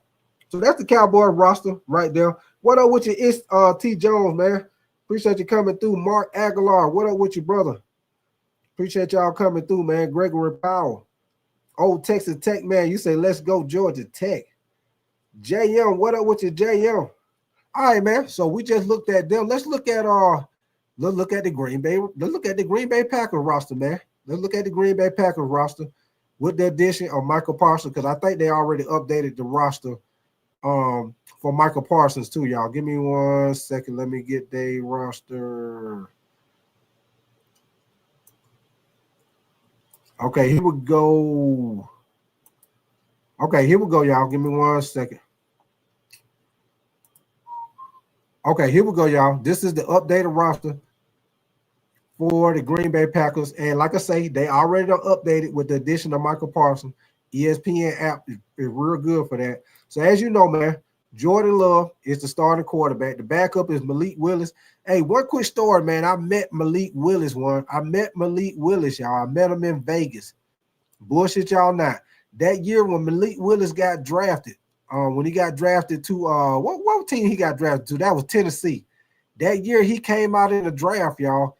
I met Malik Willis on the elevator, man. I went to the draft out there in Vegas, man, and I met him on the elevator in the casino, man. I didn't even know it was him. My brother told me it was him. Cool dude, man. I talked to him in the elevator. We talked about football. He walked through the casino with me, talked to me. Hey, cool ass dude, man. Malik Willis, man. Like I said, I met him in person. Cool ass dude, man. Him and he has some of his homeboys with him. They were cool as hell, man. But running back, they got Josh Jacobs, and as you know, at wide receiver, they got Jaden Reed, Christian Watson, which you know he always hurt. As you see, he hurt right now. Dontavian Wicks, he questionable. You know, the rookie wide receiver, Matthew Golden, who they got from Texas. You know, he most definitely is a speed, so ran like a 4.2 in the 40, man. Cappy Sanders, you say cool but trash. Nathan, you say elevator. Say elevator again. All right, man. And then they got Romeo Dobbs. So y'all know the thing with Green Bay receivers, man. They got some young, talented receivers, man. But you know the thing with Green Bay receivers, man, where they dropped a lot of passes last year, and that's the main reason why they drafted Matthew Golden out of Texas. So if these wide receivers can be consistent catching the ball, man, Green Bay most definitely got a lot of talent at wide receiver. Like I said, they just got to be more consistent with catching the ball, man. And Christian Watson, man, he got to stay healthy. Every time I turn around, Christian Watson hurt, man. Your boy played 1 or 2 games. Next thing you know, his ass out 3-4 games. Christian Watson need to eat some damn Flintstone vitamins. Drink some milk, man. What they used to say on that commercial, milk does a body good. He need to take advantage of some goddamn Flintstone vitamin. Eat some spinach, eat some Popeye spinach or something. But at defensive end, they got tight end, y'all. I'm sorry. They got Tucker Kraft at tight end, Luke Musgrove backing him up. So now, y'all, let's go to the defense, to the fun part, what we want to get to. And as you know, they play a 4-3 defense. And here we go, man. Like I say, they got Rashawn Gary on one end. They got Carl Brooks at the left defensive tackle. This is the guy that will be taking the spot of Kenny Clark. He will be playing in the spot of Kenny Clark, Carl Brooks. And then you got your right defensive tackle, Devontae Wyatt. And then you already got it updated, y'all. As y'all see, they got Micah Parsons at the right defensive end. They have already updated it. Now, at weak side linebacker, you got Quay Walker, big linebacker out of Georgia. Adrian Cooper at middle linebacker. Strong side linebacker, they got Isaiah McDuffie starting at strong side linebacker. Now we go to the secondary. Now, this is my question right here with Green Bay with the secondary, man, because y'all know they lost Jair Alexander. They traded him to the Baltimore Ravens. But y'all, if y'all know like I know, man, Jair Alexander, he been hurt a lot the past 2 years, so he ain't really been on the field. So we'll see how the Green Bay Packers do. They got Nate Hobbs, the free safety, and Xavier McKinney. He most definitely is solid, strong safety. Evan Williams, and the left side cornerback who will be playing in the place of Jair Alexander is Keyshawn Nixon, y'all. At nickelback, they got Carrington Valentine at nickelback, man. So that's the Green Bay Packers starting defense and offense roster updates. But as you see, y'all, they already got it, man. This is their front four right here. Rashawn Gary, which he is a solid edge rusher. And now you add on Micah Parsons. My thing is, y'all, that's why I say, my thing is, y'all, will Green Bay take a step back as far as they run game, man? That's my question, y'all, because y'all know Micah Parsons is not that good against the run. Y'all know he is not that good against the run.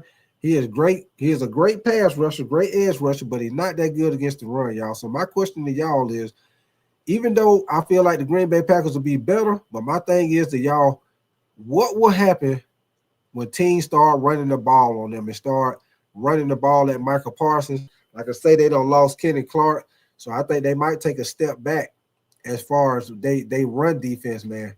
And like I say, shit, you know, Minnesota can run the ball. Detroit, they gonna use them 2 running backs, Jahmyr Gibbs, Montgomery. So you know that's the head, that's the head in charge right there in that division, Detroit Lions. And they most definitely gonna be on point this year. They got Detroit Lions got a lot of talent on offense, man. A lot of talent, man. Amon St. Brown, Sam Laporta, like I say, the 2 running backs. and Jameson. The boy got some talent over there, man. They got some talent. Adrian Hudson will be back this year healthy. So we'll see how Detroit do, man. Y'all know they lost both of their coordinators, offensive coordinator, defensive coordinator. So we'll see if that makes any difference. With them losing their coordinators. And Aaron Glenn got the job over there with the Jets. Ben Johnson got the job with Chicago in the same division rival. So, but yeah, man, y'all give me 1 second. So that was the roster for both teams. So let's have a little fun with it, man. Let's look at their schedule, man. Let's do like a little schedule prediction. Let's do a little schedule prediction, have a little fun with it. Y'all give me 1 second. Let me get their schedule up. We'll look at the Packers first. We'll look at the Packers schedule first. Since Micah Parsons over there right now, we'll look at the Packers schedule first. So as y'all see, coming out the gate, damn Packers got to play. Hold on, y'all. What up with your Snow Easy? God damn Snow Easy, please. What up with your brother? You said big time. You said, did I do something wrong? You said, I'm sorry for being annoying. You said, I thought we could be friends and be famous. I hear you, Snow Easy, man. Appreciate you coming through, brother. Bears fan. What up with you, man? You said DJ Moore, Rome, Adunze, Luther Burton, DeAndre Swift, Cole Komet, Coastal Loveland, Caleb Williams, Ben Johnson. Who is guarding that tight? Tell me tight. Hey, Bears fan. Hey, that's why I say Bears fan. I've been saying it over here, and I'm going to say it again, Bears fan, and I'm going to stick to it. My two teams that I feel like will be the surprise team this year as far as teams that didn't make the playoffs, that I most definitely feel like they can make the playoffs in the NFC, I'm saying the Bears, because I agree with you, Bears fan. I think the only question on your team, Bears fan, is your left tackle position. They solidified the interior offensive line basically with 3 Pro Bowls. You got 2 Pro Bowl guards, and you got a Pro Bowl center from the Falcons. So your interior offensive line going to be straight.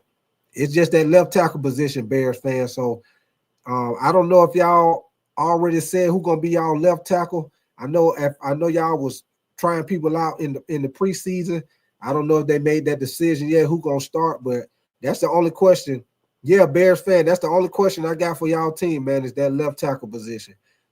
But if y'all get that straight, y'all got plenty of talent, Bears fan, and y'all already got a good defense. So, but like I say, Bears fan, that goddamn division y'all in, man. If y'all was in any other division, Bears fan, y'all probably would win the division. If y'all was in another division, Bears fan, y'all probably would win it. But if y'all was like in the if y'all was in the NFC West or the NFC South, y'all probably will win it. Dwayne McNair, what up with your brother? You say if Parsons not in football shape, you say soft tissue injury by week 5. I agree with you, Dwayne, because he ain't been doing nothing, Dwayne. I agree with you, man. Because every time you seen your boy Micah Parsons, when they show him at training camp, your boy over there on the sideline chilling. He ain't got on no shoulder pad, no helmet, no nothing. He on the sideline chilling like a villain.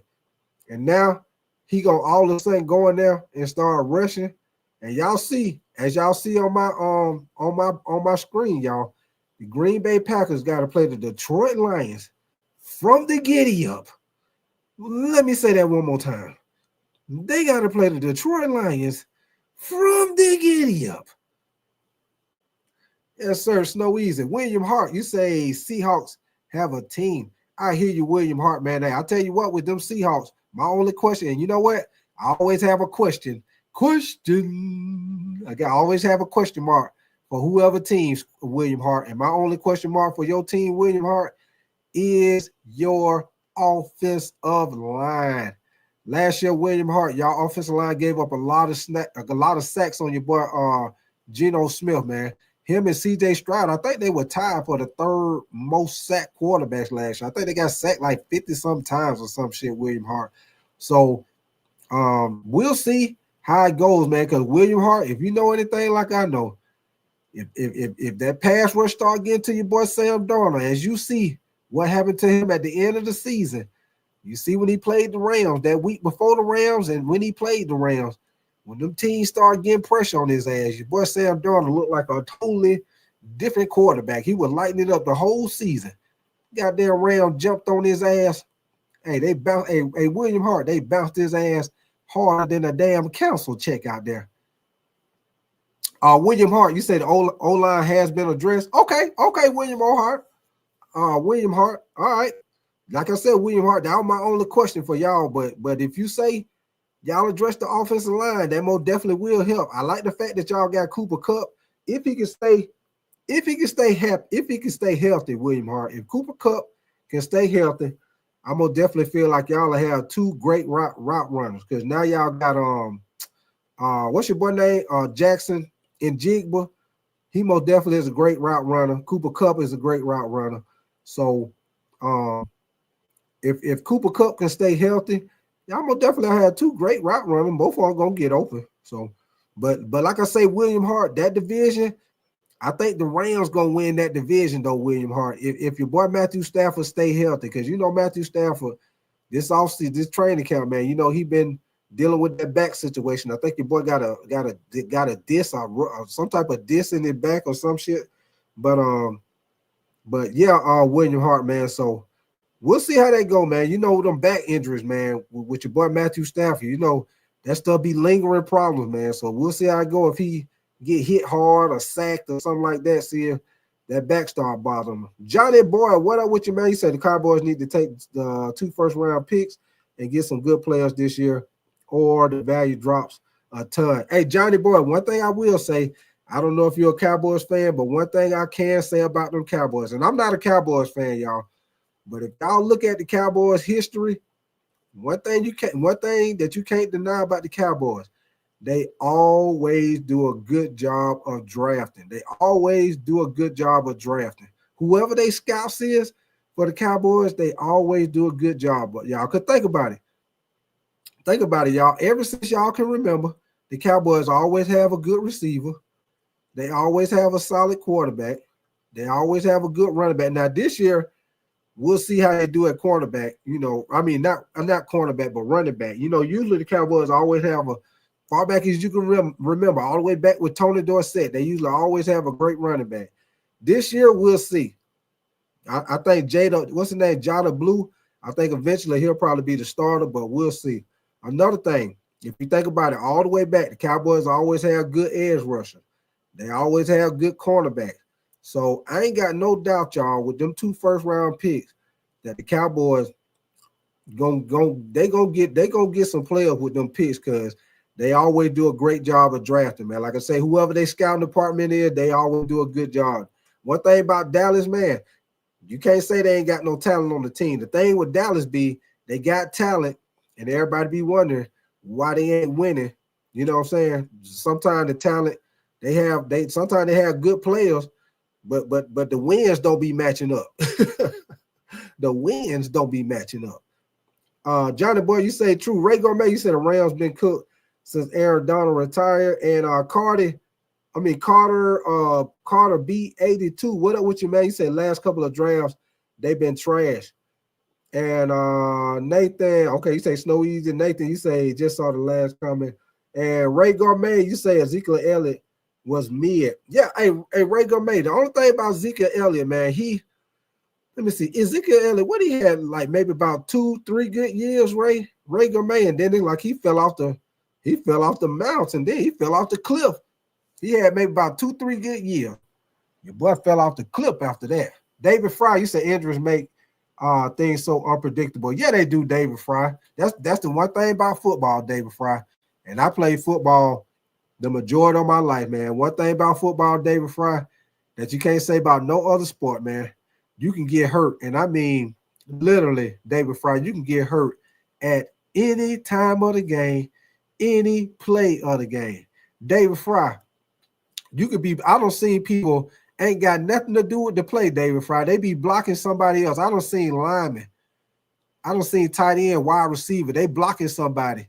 Somebody else might get hit and they get knocked into another person's leg. Like somebody might hit a person and knock them off balance. And when that person fall, the other dude, he block and turn the other way, and the dude fall into his leg. See, stuff like that, You can't avoid that because one thing about football, y'all, that I say about football, y'all, if you can see the hit coming, you can brace yourself. You can brace yourself. You can drop your shoulder, stiff arm. If you got good feet, maybe you can juke the dude. You know, now they be trying to hurdle people. So if you see the dude coming, you can brace yourself. You can make up your mind what you're gonna do. But one of the worst things, y'all, in football, if you don't see the hit coming, you can't brace yourself. So those are the hits that hurt. Let me say that one more time. The hits that hurt be the hits that you don't see coming. Like back in the day when I was playing, they used to call it a crackback.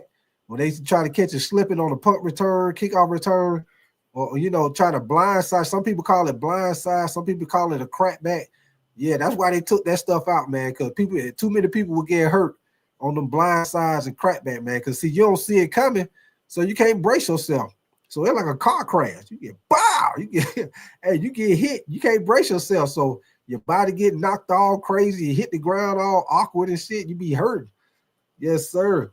Hey, I know. Hey, I'm telling you, boy, you play football long enough. Believe me, you gonna give some hits, and you gonna take some goddamn hits. Believe that. Don't let nobody fool you and make you seem like every time they ran the ball, they always got the best of somebody. That is a damn lie. I guarantee you. Anybody that play football, most definitely done got the shit knocked out of them, and they also don't knock the shit out of somebody else. You gonna get the good, and you gonna get the bad. Believe that. I most definitely done got the shit knocked out of me, and I most definitely done knocked the shit out of other people. Believe that. Yes, sir. You got to give and take it, baby. That's why I say if you play football, you got to love it, baby. You got to love it. When you're younger, it be all fun. When you get older, you start getting in college, that shit start hurting. Hey, like in high school, you'll play a game. After the game, you go home, get your shower. It might be a party that Friday night. You'll go to the party after you don't play the whole game. You be straight. Shit, get your ass in college and go play a game. And your ass done got hit a couple of times. After that goddamn game, your homeboy be like, hey, let's go to a party. Shit, my goddamn shoulder is killing me. I ain't going no goddamn. I can't even go to sleep. I lay on my back, my shoulder hurting. I lay on my side. I done took about 2-3 pain pills. I can't go to sleep. My goddamn shoulder is killing me. Yes, sir. Believe that. Believe that. David Fry, you say we can be loaded with talent. You say injuries can kill us. So unpredictable. You say the ones you don't see coming. Exactly. For sure, David Fry, I'm telling you, man. I know. I know. I don't play football too long, baby. Yeah, you got to love it, baby, because you're gonna get the shit knocked out of you, and you're gonna knock the shit out of somebody else. Believe that. Don Jawa, is that Don Jawa? If I pronounce your name wrong, man, I apologize. You say Tato Michael to the pack. You say today, is that to? You say let's go Green Bay. Okay, I got you, man. I got you. Yes, sir, Dwayne, man. Appreciate you coming through, Dwayne, man, for sure, baby, for sure. Damn Dwayne in there, his house. Yes, sir. But hey, man, let's get it, man. Y'all know I've been running my mouth. Let's look at this schedule right quick, y'all. Let's look at this schedule right quick. So now, this is the Green Bay Packers schedule, y'all. So let's have a little fun with it. Have a little fun. Yes, sir. Have a little fun. So as we know, the Green Bay Packers at home, they got Detroit at home, y'all. They got Detroit at home, game 1. Man, I'm going to tell y'all right now, y'all, even though they got Micah Parsons, I'm going to say that's going to be an L, y'all. I'm going to say that's going to be an L, man. Nathan, you say 6 more likes to get 100. Hey, I appreciate y'all supporting the channel tonight, man. I appreciate y'all supporting the channel with the likes, man. Hey, we need 6 more. We need 6 more likes to get 100 likes, man. So if it's 6 people in here, if you haven't already, double tap the screen. Y'all do me a favor and do that for me, man. Get them likes up for me. Most definitely appreciate y'all coming in here kicking it with me, man, for sure. Nathan, you say 5? Okay, 5. We need 5 more people, 5 more likes, man. Most definitely appreciate y'all, man. Hey, all you gotta do is double tap that screen. If for some reason when you double tap it, it ain't working, then hit those 3 dots at the top right-hand corner, man. I'm gonna definitely appreciate you. This right here, if you're enjoying the content, man, this is the link to my channel.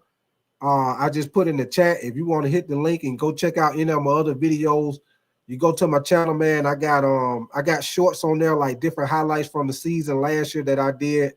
I got a bunch of goddamn video, football and basketball. You just pick and choose. Boxing too. I got boxing videos on there too, man. So most definitely appreciate you, baby. Appreciate y'all. So let's look at this schedule, man.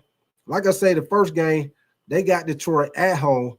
But I'm going to tell you this, man. Goddamn Jahmyr Gibbs, David Montgomery. Like I say, I think Green Bay Packers, I think they'll be better as far as the pass rush.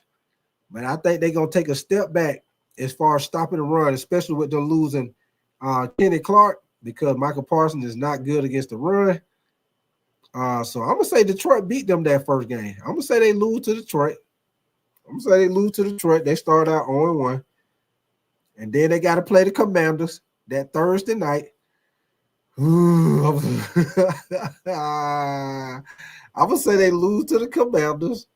So they're going to start out 0-2, y'all. But if you Green Bay Packers fan, hey, a good thing. They might start out 0-2, but I'm going to say they win game 3 and 4. They're going to beat Cleveland, and they're going to beat the Cowboys. Michael Parsons going to go back. He going to go back to the Dallas. Matter of fact, they playing in Dallas game 4. I say Michael Parsons go back to Dallas, and he get his revenge on Dallas, and they whoop their ass. So I say Green Bay Packers. By week 4, they'll be 2-2 going into their bye week. 2-2 going into their bye week. Now, game 6, they got the Cincinnati Bengals. Ooh, I'm gonna say they lose to the Bengals. They ain't got nobody for Jamar Chase or T. Higgins. Joe Burrow probably gonna air that motherfucker out. And they playing in Cincinnati. Yeah. They gonna lose that one. Let me see. They got Arizona. They'll beat Arizona. Then they got the Steelers. That'll be a good one with the Steelers. That's a toss-up right there. Let me see you toss it up. Hey, let me see you toss it up.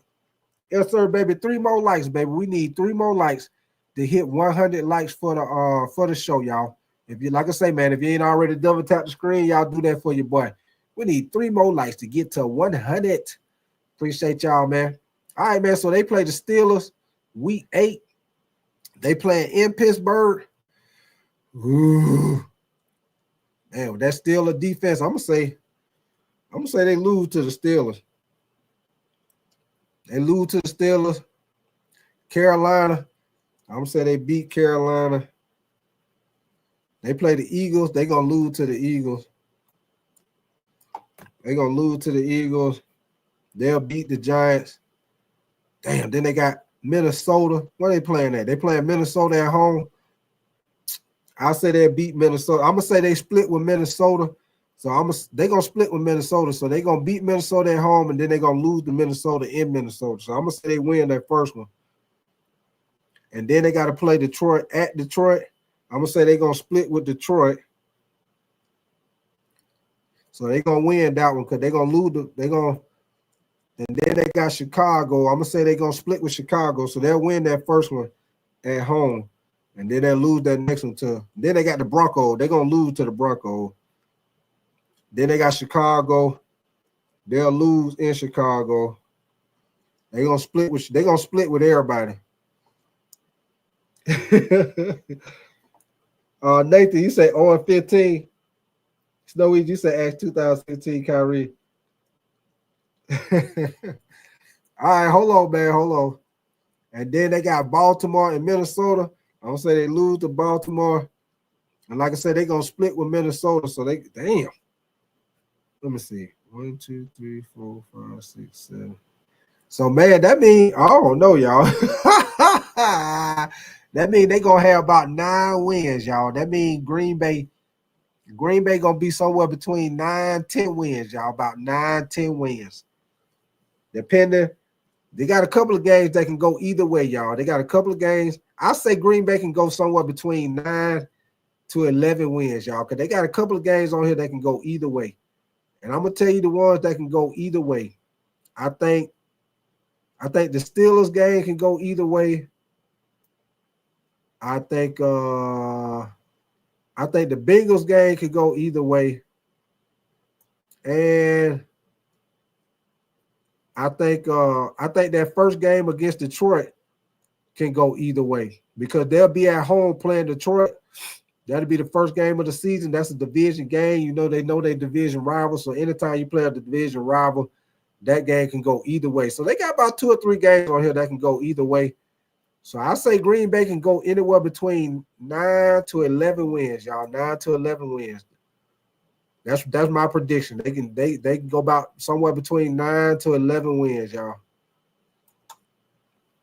Hold on, let me see what y'all saying.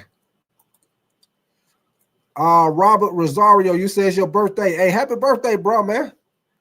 Happy birthday, bro. Happy birthday to you. Shout out to Robert Rosario, man. Happy birthday to you, brother. Snow Easy, you say Nathan. You say 2 more. That's actually LeBron to hit 2 clutch free throws to tie it at 100. Oh, yeah, he going to miss them. He going to miss one of them, Snow Easy. He going to miss one of them, believe that. You say then gonna lose. That Dwayne, you say going by the schedule, they may need one round pick. Yeah. And Robert, you say Ty, and Patrick Hughes, you say Khalil Mack trade was a blockbuster event. You say Matt was a premier pass rusher in the NFL at the time.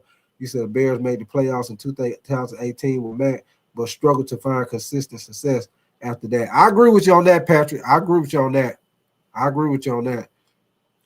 Snow Ease, okay, you laughing. What's your name? Jelano? Is that Jelano two with it? Jelano 2 with it. You say that's a good hypothetical record for Green Bay, 9 to 11 wins. Yeah. That's what I look at, man. Because Jelano, I look at it. I say a couple of those games can go either way. So that's why I say somewhere between 9 to 11 wins, man. I try to be honest with it, man. What up with you, Danielson, man? Appreciate you coming through, Danielson. Wax on, wax off, Danielson. Wax on, wax off, Danielson. All right, man. We at 99 likes, y'all. Y'all get your boy one more like so we can hit that 100 likes, man. I'm gonna definitely appreciate y'all kicking it with me, man. For sure. All right, man. So let's keep it moving. Let's check out the Cowboys. Let's check out the Cowboys schedule. Hold on, let me get their schedule up.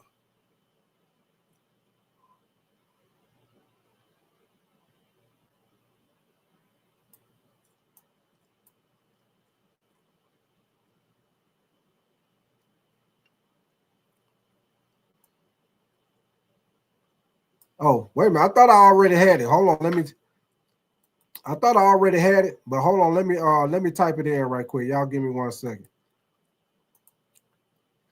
Thought I already had it up. Let me type it in right quick. Give me 1 second, y'all.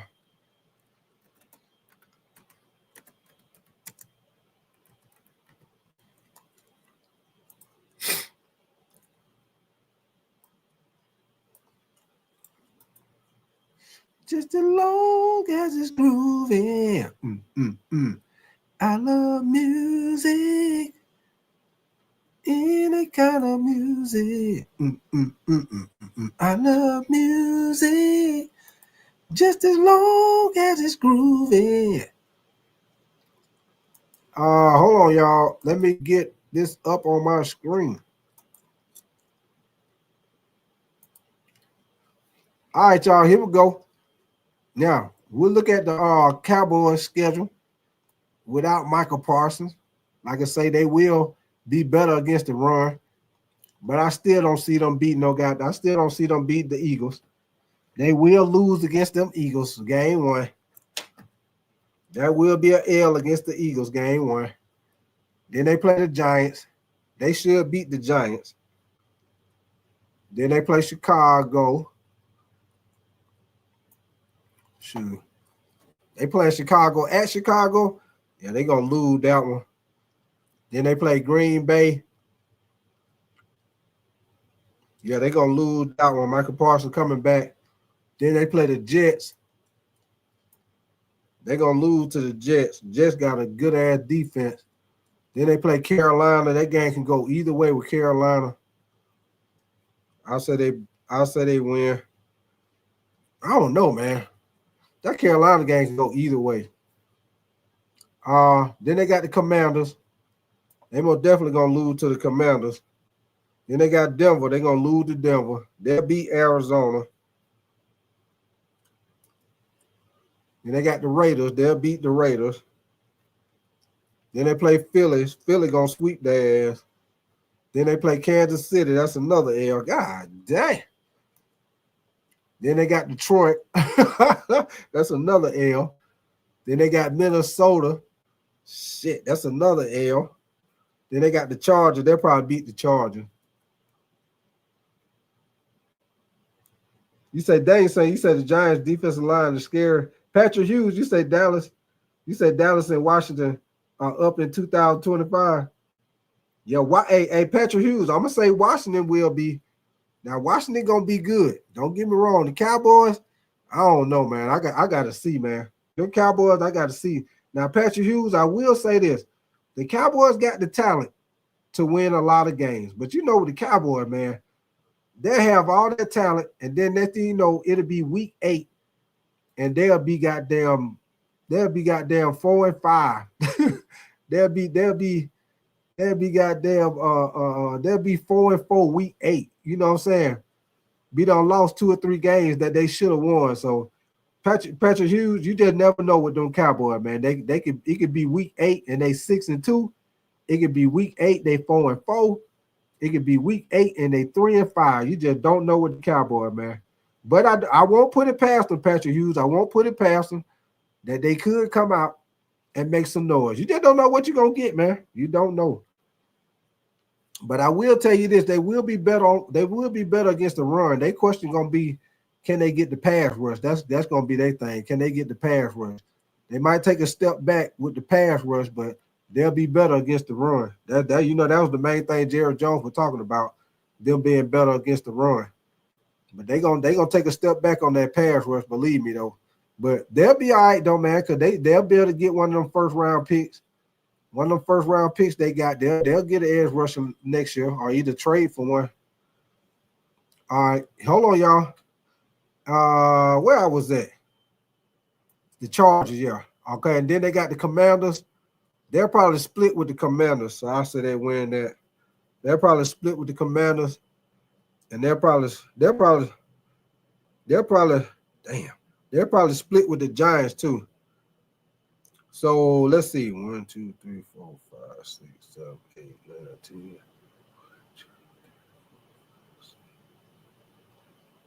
Damn.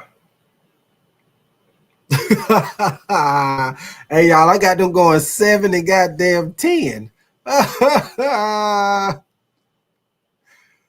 Oh man.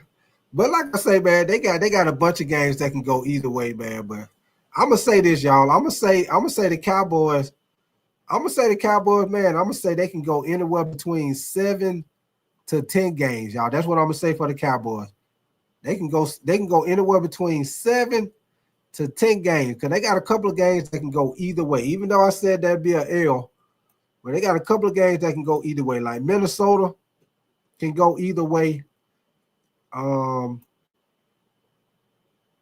me see who else. I think the Commanders. I think they'll split. They could possibly split with the Commanders. I think Carolina can go either way. The Jets, that could be a game that can go either way. Chicago. So they got like about 3 games that can go either way, y'all. So I'm gonna say the Cowboys can go anywhere between 7 and 10, y'all. Between 7 and 10 as far as they win record. As far as they win record, somewhere between 7 and 10. 7 and 10, y'all.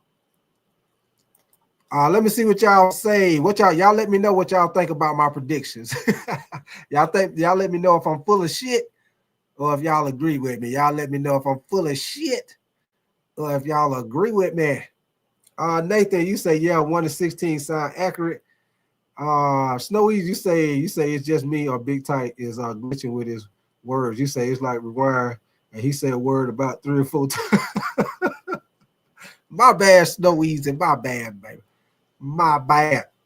Daniel, so you say I'm an Eagles fan, so I'm biased. You say I just don't think their roster is bad. And Patrick Hughes, you say they're solid. You said they're solid things. Okay, appreciate that, Patrick Hughes, man. Appreciate that. I try to be as honest as I can, Patrick Hughes. I try to be honest as I can. Daniel son, you say and they got Pete Carroll. You say they're gonna be okay. Oh, you talking about the Raiders? Dwayne, you say Dallas fan will be playing Tecmo Bowl. Hey, Dave. Hey, Dwayne. Hey, Dwayne, you know in that Tecmo Bowl, you know you can run out the back of it, and you know you can throw that ball and they go out one side of the screen and come back in the other side. Yes, sir. Goddamn. Hey, Dwayne, you know you be running that ball. You know what you're gonna do if you want to try to get away. You go down, you run down at the angle, and you come back up the field in the angle. Goddamn, Tecmo Bowl is the only game that you run a touchdown and you don't run straight. It's one of the few games that when you run the ball, you run down, and then you go back up at an angle trying to outrun people. You go run up and down the screen at an angle trying to outrun people for a touchdown. Goddamn Tecmo Bowl. Hey, Dwayne, the only game when you break tackles, you got to goddamn shake the joystick. You got to shake them off like a dog. You know how like a dog when they get wet, they shake themselves to shake that water off. Yeah. Y'all remember playing Tecmo Bowl at the arcade? You got that handle. And when you be trying to break that tackle, what you do? You be shaking that handle, and then they fall off for you, and then you start back running. And then when somebody get ready to attack, you start shaking that handle. Start shaking that goddamn handle, trying to break that tackle. Let me see, Daniel. You say, what's your Dallas record? Oh, Daniel, I said with Dallas, I said they'll go anywhere between 7 and 10, somewhere between 7 to 10 wins. 7 to 10 wins. And let me see. Somebody asked me a baseball. Who was that? Danielson. You said big time you like baseball. Yeah, I like baseball, Danielson. It's the only thing about it, Danielson, my goddamn Braves been getting their ass whooped. So, you know, usually the Braves be making noise, man. They be in the playoffs. They usually have a good team, but they don't took a step back, man. They lost some of their pitching in the offseason, man, and they catching hell for it right now. Believe that. Yeah, they catching hell for it. But yeah, I like the Braves, Danielson. They been getting their ass whooped though. But man, did y'all see? Hold on, man. Somebody got their ass whooped last night, man. Somebody in baseball got their ass whooped, man. I seen some on the score, man. Somebody got their ass whooped like 20-3 or so. Hold on, man. Let me pull this up on my phone. Do y'all know who that game was, my baseball fans? Who was that last night got their ass whooped like 20-3? What game was that, man?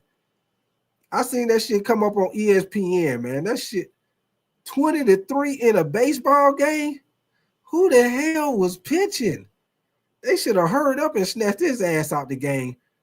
God damn. Hey, Dwayne, how the hell somebody scored 20 runs in a pro baseball game? Let me say that one more time, y'all. They scored 20 runs in a pro baseball game. Who the hell was pitching? They should have snatched his ass out with the quickness. They should have hurried up and called a timeout. Hey, you know how that coach go out there and talk to him. They be on that pitcher mound. That coach go out there and talk to him. He take his hat off. He say, "Hey, look, I'm gonna give you a couple more. I'm gonna give you a couple more pitches. Your ass keep letting these motherfuckers hit that shit in the outfield. Yeah, we got to pull your ass. We got to pull your ass and put somebody else in. Yeah, you better start throwing some strikes, or we gonna strike your ass to this goddamn bench. You better start throwing some strikes, or we gonna strike your ass right on that damn bench." But man, that is ridiculous, man. 20 goddamn runs. Daniel said, you said, oh yeah, right. You said don't watch tonight's game though. You said the Phillies put belt the ass. Hey, the Phillies good. Hey, Daniel said the Phillies got a good team though, man. Phillies got a good team. Gourmet, you said with the Angels. You said the Rangers beat the Angels 23. Yeah, man, Nathan, that is just ridiculous, man. How the hell you get 20 runs in a baseball game? Man, like I said, who the hell was pitching? I'm pretty sure they took his ass out the game, but whoever they put in the game after him did a horrible damn job too, because he came in giving up damn runs too. You say who's going to tell him? Patrick Hughes, you said Micah Parsons would be a Hall of Famer either way. but he struggled to stop the run in 2024. Dwayne, you said it was the Angels, 3-20. Yeah, man. Nathan, you say they hitting the ball off a tee. Yeah, Nathan, they slapping that thing out the stadium. Like, hey, Nathan, like back in the day, Nathan, back when you used to have Sammy Sosa, Mark McGuire, Barry Bonds, them boy was slapping that shit out the stadium. Hey, let me say that one more time, y'all. Now, baseball was exciting like hell when they was doing it. But think about it, y'all. You know they ass was juicing. Because think about it. Ever since they don't clamp down on that shit about them taking them steroids, do y'all notice you ain't heard nothing else about nobody slapping no home runs out of the stadium? Now, you might see somebody slapping and they go way up, maybe up there by the nosebleed seats. But you don't see nobody slapping that motherfucker out the stadium. Do you know how hard you got to hit a baseball? I'm pretty sure y'all don't see the baseball stadium. Baseball stadium be pretty much just as big as a goddamn football stadium. You got to be doing something. I don't know whose stadium that was back in the day, y'all. Them people used to be sitting outside the stadium in a boat. They used to be sitting outside of the stadium in boats. And I don't know who it was. I don't know if it was Mike McGuire, Sammy Sosa. I don't know who it was, Barry Bonds, but one of them was slapping that bitch out the stadium. And they used to be out there on the boats, diving in the water and shit to get them damn baseball. Because you remember when they started getting up toward the home runs, toward that 70 mark, you remember motherfuckers were trying to get them balls and get them, and they was selling them. They were auctioning them off and shit. Break Forever, you said it was San Francisco, and Nathan, you said it was Sammy Sosa. Okay. Yeah, hey, Break Forever. Hey, you know they were juicing, baby. You know they were got that. What up with you, Dwayne C, man? You say the Cubs. And Patrick Hughes, you say I did put Jordan Love in the NFC Championship game before Parsons signed with us. Hey, I'll tell you one thing, man. Y'all gonna take a step back with that run defense. Believe that. Because y'all lost y'all best run stopper and y'all defensive tackle, and then y'all picked up somebody that ain't good against the run. He a great edge rusher, so he gonna get them sacks, but he ain't stopping no goddamn run. Then you said San Fran. You say it's easy to hit out the park. Okay. See, I ain't never been to their baseball stadium, y'all. But all I know is I remember they used to be slapping the ball out the stadium, man. Sammy Sosa, Jerry Maguire, Barry Bonds, them boys. Hey, when they had that home run race going, and them boys was up like 70 home runs, man, that shit was wild. Boy, slapping that shit out the stadium, that is wild, man. You got to have some power. No, them motherfuckers were juicing, but they were extra juicing. They was extra juicing. Hey, I'm telling you right now, they was juicing. They was taking a 5-hour creatine. Hey, they were drinking C4. Hey, they were doing it all, baby. They were doing it all. B12. Hey, they were juiced. They were taking everything. Motherfucker couldn't stay still. Hey, they run around there like the goddamn Energizer Bunny, man. They couldn't stay still, but it was super juicing out there, man. Patrick Hughes, you say Wayne excited for sure. And Dave, so you say, well, for lefties, you say the ball left the park without a problem. And Jolo, you say San Antonio women. I hear you, Jolo, man. Appreciate your comment, though. Jolo. Yes, sir, man. But yeah, man. So that's a little schedule prediction for the Cowboys, man.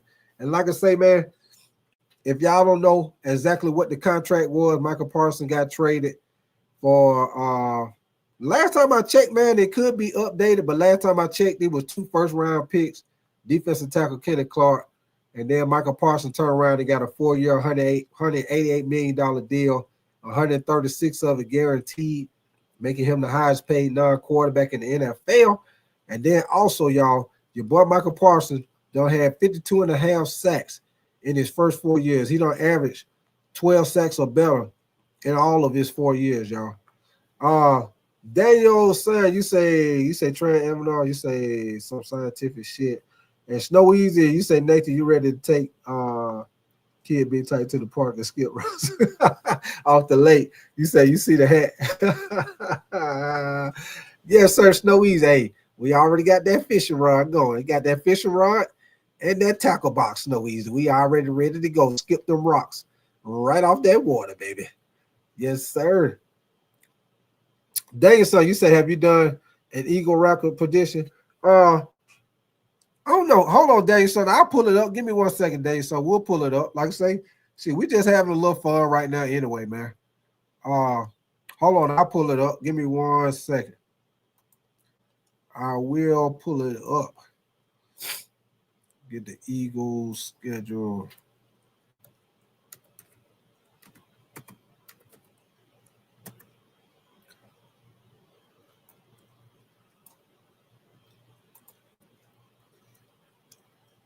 All right, Danielson. Here we go with the Eagles schedule. All right, y'all see my screen. Like I said, if you can't, for some reason you can't see it, I will read it out to you. And hey, one thing, man, I appreciate all y'all with the support as far as with the likes, man. We up to 106 likes. Well, definitely appreciate y'all, man, getting them likes up for your boy, man. I appreciate y'all for sure. Appreciate the support all day, every day, man. So where was that? Okay, here we go. This the Eagles schedule, dog. We're doing a little prediction on the Eagles schedule. So first game, they got the Cowboys. They're gonna beat the Cowboys. Then they got Kansas City. I'm gonna say that, and they playing in Kansas City. I'm gonna say that's an L. I'm gonna say Kansas City get their revenge. I'm gonna say they beat them. Kansas City gonna beat them at home. Then they play the Rams. They'll beat the Rams. Then the Eagles got Tampa. I'm gonna say the Eagles beat Tampa, especially with we don't know if Chris Godwin gonna be playing yet. And then they lost they tackle, they started left tackle Tristan Wirfs. So I'm definitely gonna pick the Eagles to beat Tampa. And then the Eagles play the Broncos. Now right here, y'all, the Broncos got a good ass defense. I'm gonna say the Broncos upset them, y'all. I'm gonna say they take an L against the Broncos. I'm gonna say they got them defense gonna be on their ass. And then they play the Giants. They're gonna beat the Giants. They'll beat Minnesota. They're gonna sweep the Giants. Let's go to then they got a bye week after week 8. So week 8, when week 8 come, they're gonna be 1, 2, 3, 4, 5, 6.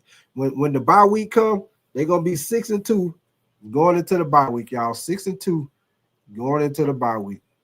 So now they got the Green Bay Packers. They're gonna beat Green Bay. Then they got Detroit. That's gonna be a good one right there. Damn, that damn Detroit game can go either way. Shit. Green Bay and Detroit. I'm gonna say they lose to Detroit, y'all. I'm gonna say they lose to Detroit. And then they play the Cowboys. They most definitely gonna beat the Cowboys. They're gonna sweep the Cowboys.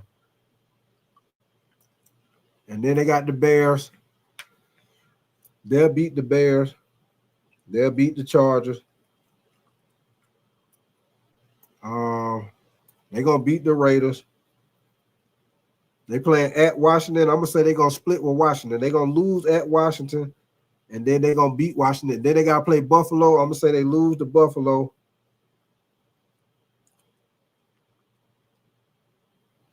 And then they got Washington at home, and then they'll beat Washington at home. So I'm gonna say they're going 1, 2, 3, 4, 5, 6, 7, 8, 9, 10, 11, 12.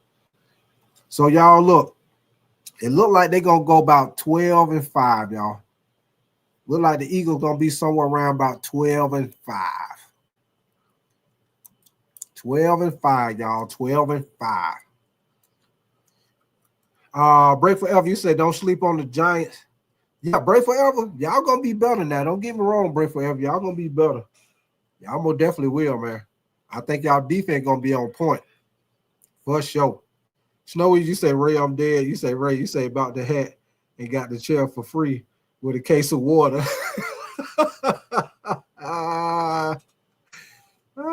Danielson, you say, oh, I think we could beat Buffalo. Yeah, Danielson, I always say, Danielson, I always say it's a couple of games that can go either way.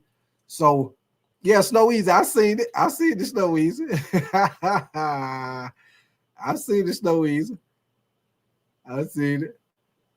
You say I agree. You say I agree with all that except for Buffalo. Yeah, that Buffalo game can go either way, Danielson. I do. It can go either way. Hold on, Danielson. Let me see where it's at. Let me see where they play. Oh, Danielson, they play them in Buffalo. Yeah, Buffalo gonna beat them. They playing in Buffalo. They gonna beat them. Yeah, they'll beat them in Buffalo. If they were playing Danielson, if they were playing in Philly, then I probably would go with Philly. But they playing in Buffalo late in the season. Buffalo probably need that win to probably lock up the division. Yeah, I'm gonna take Buffalo on that one, Danielson. You say, yep, I had them at 12-5. Yeah, that's what I think, Danielson. I think they'll be somewhere around about 12-5. Let me see what you say, Snowy. You say before that one. Okay, hold on, Snowy. Let me see. Let me see. You say Ray, I'm dead. Let me see. You say Big Tight, your head looks like you were on the show Gilligan's Island. Yeah, Snow Easy. Hey, what they just say on there? The plane, boss, the plane. The plane, boss, the plane. At them Gilligan's Island. Yeah, that Gilligan's Island, hey. Gilligan's Island. Hey, matter of fact, Snow Easy, I think your boy, the main character on the show, used to wear a hat just like what I got on, but I think the main character on the show, Snow Easy, I think his hat was white, I think he used to wear his hat the same way, but I think his was white if I ain't mistaken. It's been so long since I seen that show, Snow Easy. But I think I think his was like mine, but it was white if I ain't mistaken. Danielson, you say they in Buffalo. Break Forever, you say teams are more balanced this year, even though bad teams will keep the games competitive. Yeah, I think so too, Break Forever. I agree with you on that. Break Forever. Snowy, you say yes to plane. You say yes. And Elvis Pie, man, you say no, JJ, for good times. Dynamite. Ray Gourmet, you say that Fantasy Island. Okay. I got them mixed up then. I knew it was something like that, Ray Gourmet. It's been so long. It's been so long since I seen them shows, Ray Gourmet. It's been so goddamn long since I seen them shows, man. Gilligan's Island and Fantasy Island. Yeah, it's been so long, man. Yeah, appreciate that, Dwayne, man. Yeah, it's been so long since I seen them shows, man. I know both of them was on the island, though. I know you got Gilligan's Island and you got Fantasy Island. But y'all know all those shows were classic back then, man. You had Gilligan's Island, Fantasy Island. You had Knight Rider. You had Knight Rider, goddamn Knight Rider be goddamn Knight Rider. He'd be like, Kit. He'd be like, yes, Michael. You know the little car used to make that noise. He'd be like, Kit, come and get me, Kit. He'd be like, Michael, I'm on the way. He'd be like, doo doo doo doo doo doo doo doo. Goddamn Kit coming, that motherfucker jump. Hey, what other car you know on the show that be jumping over buildings and shit? That motherfucker use that turbo boost. That motherfucker be jumping over buildings and everything. What the hell kind of car he got? Jumping over goddamn buildings and shit. And then that motherfucker always land on his tires and still be goddamn riding. Ray Gourmet, you said the 18. Yeah, the 18. You had the 18. Goddamn Michael Myers. I mean, not Michael Myers, but let me see. You had the 18. MacGyver. That's it, y'all. MacGyver. You had MacGyver. You had all them goddamn knives and all that shit, all the gadget shit. Your boy MacGyver. Elvis probably said Gilligan had nice bitches. Oh, yeah, they did, Elvis. Yeah, they did. Dwayne, you said don't forget our favorite bash. Hey, Dwayne. Hey, you know, Dwayne, soon as you see that goddamn green Jeep, you know you turn in the goddamn station. Hey, Dwayne, you know that music.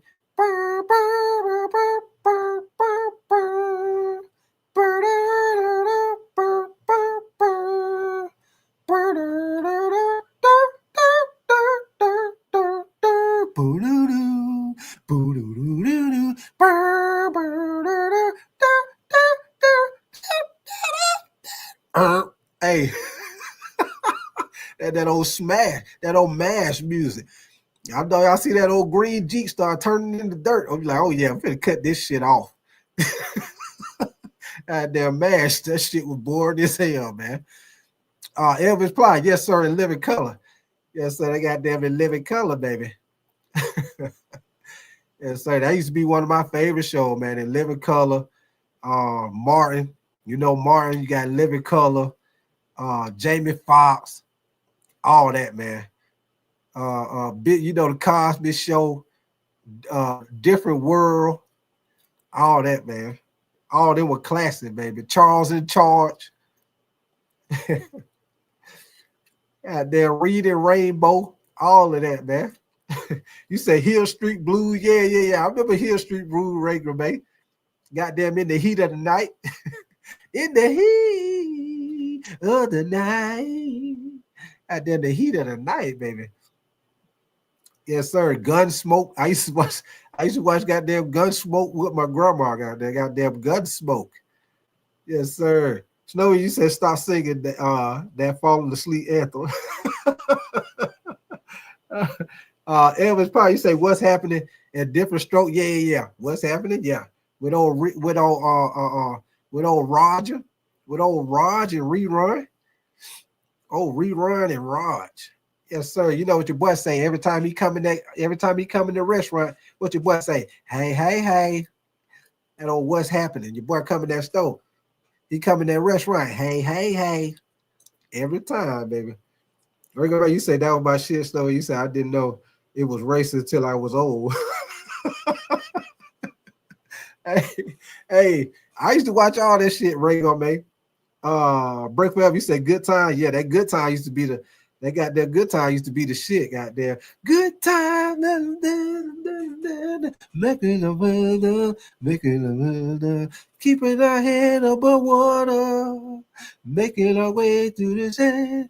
Need to play the late. What they say? Easy credit lay on. Good time. Easy credit rip off. Good time. Ain't we lucky we got him? Goddamn good time, baby. And break forever. You say Facts of Life, yeah. You know you had to watch Facts of Life. You got to watch old Tootie. You got to watch old Tootie with the Facts of Life. You say D just died. Oh damn, I didn't know that. I didn't know that. Ray Gourmet. Elvis Pie. He said, hey. And yeah, that's it. Break Forever. Temporary layoffs. Good time. Easy credit rip-offs. Ain't we lucky we got them? Yes, sir. You said D from What's Happening Past a week ago. Oh, okay. I didn't know that, Ray Gourmet.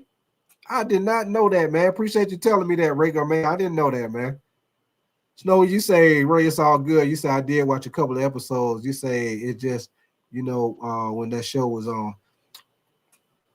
Hey, shit, I'm going to tell you what else I used to watch too, y'all. Hey, I used to watch goddamn Fuzzarelli. Y'all know the goddamn Fuzzarelli. I used to watch that too, goddamn. Goddamn Fuzzarelli. Boy, Fuzzarelli was cool as hell, boy. Yes, sir, goddamn Fuzzarelli. Yeah, I used to watch all that shit, man. All of that. Dwayne, you said Ron, the way you singing, you say we need to turn to solid gold. Yes, sir, Dwayne. You already know, baby. We get that. Hey, we get that old son. Get that old goddamn a Soul Train line going, Dwayne. We get that old Soul Train line, goddamn. Cha-cha on your left and turn to your right. Back it up. And what they say, Dwayne, and jump. And one step. And two step. Cha-cha on your left and turn to your right. Dwayne, you say happy days. Yes, sir. That was Fuzzarelli. Monday, Tuesday, happy day. Tuesday, Wednesday, happy day. Wednesday, Thursday, happy day. It's Friday. Well, how it's going? Thursday, Friday, happy day. Saturday, holiday. Cruising all week for you. These are the times. Got their happy days. You see Fonzarelli coming there on that motorcycle, baby. Goddamn Fonzarelli. Cool as hell. Cool as a fan, baby. You say Laverne and Shirley. Yeah, I remember Laverne and Shirley. And the Patra family. Yeah, I remember that too, the Patra family. Hey, do y'all remember Mr. Ed, the talking horse?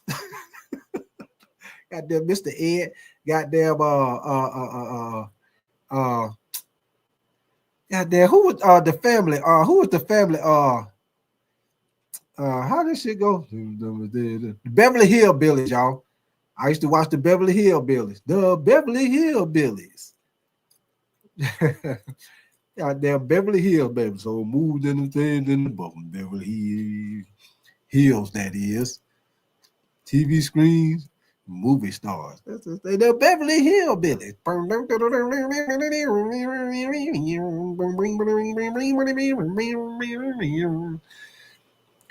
You say the Adams Family. Yeah, I used to watch that too, man. Ray, you say Different Strokes. You say, what you talking about, Willis? Yeah, that was Different Strokes, baby. Yes, sir. Hey, did y'all used to watch hold on, what's another show I used to watch, man? I used to watch goddamn hey, did y'all watch Little House on the Prairie? I used to watch goddamn Little House on the Prairie. Snow, you said 227. Yep, Mama's Family. Amen. Yeah, hey, Amen used to be fun as hell, Snow Easy. Goddamn George Jefferson got there coming there. Do that goddamn, he be doing that goddamn walk. That motherfucker do that little dance with his feet. Then going to church. Goddamn, hey, your boy George Jefferson. That shit used to be funny as hell, George Jefferson be doing that walk.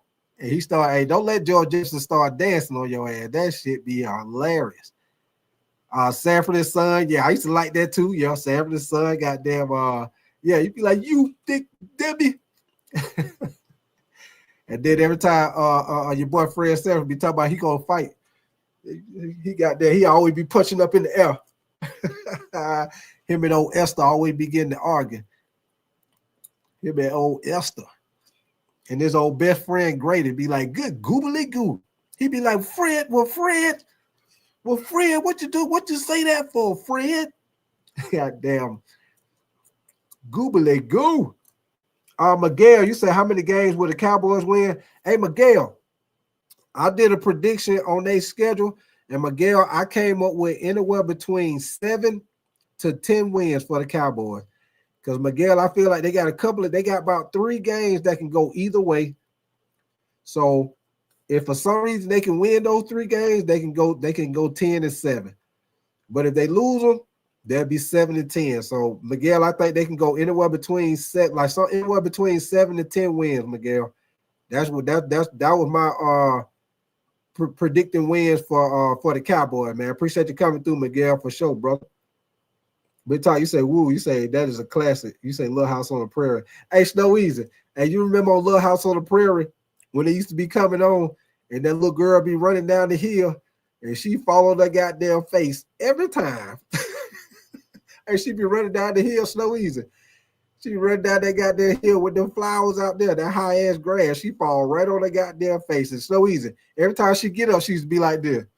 She have her hand on her face. She be looking around like, did y'all see me fall? Yeah, we're seeing you fall. Get your ass up. Breakfast, you said don't count the Cowboys out. And Ray Gomez, you say Kung Fu. Yeah, I remember Kung Fu. Swag, you say remember that homeless guy ate Fred Sanford Honey Bun. Oh, yeah. I remember that. Nathan, you said they're going to win the North. What up with your Dorsey, man? You said they're going to win the North. Dorsey, hey, we just broke the team down, Dorsey. I don't think they're going to win the North, Dorsey. At first, Dorsey, you know, we talked before, I said it. But after I looked at their roster, Dorsey, I don't know, man.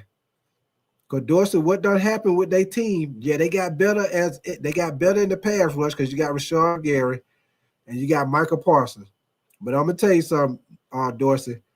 They lost Kenny Clark, which was their run stopper. Now the guy they got in his place, we don't know who that is. And then you already know Micah Parsons ain't good against the run. So I think Green Bay, you got to take the good and the bad with them. They're gonna be better with the pass rush, but I think they're gonna be worse against the run. That's what I think. And then with the Cowboys, I think they're gonna be the opposite. I think with their trade, they're gonna be better against the run, but I think they're not gonna be that good with creating pass rush. I think both teams gonna have good and bad.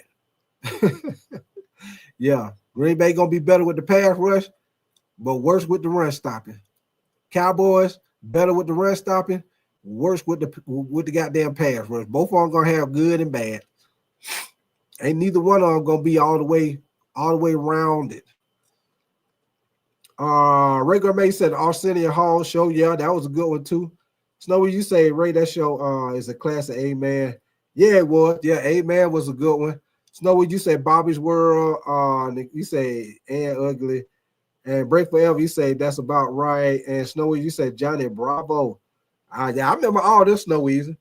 Yeah, I used to watch all the. Hey, I used to watch Cheers too. Y'all don't know if y'all used to watch Cheers with them in that little bar. I used to watch Cheers too. I used to watch Cheers, Night Court, Beavis and Butthead. Yeah. Hey, I want to ask y'all a question, man. It was a cartoon I used to watch. Y'all. I'm talking about while I'm grown. Y'all let me know if y'all ever seen this cartoon, because that shit was hilarious. It don't come on no more.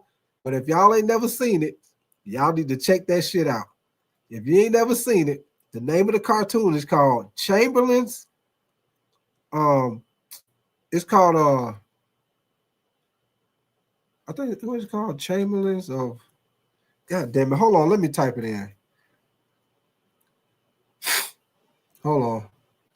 I think that shit was called Chamberlains.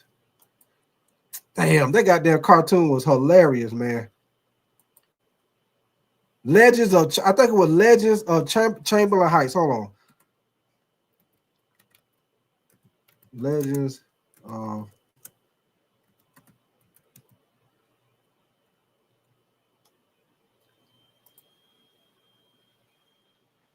Yeah, Legends of Chamberlain Heights, man.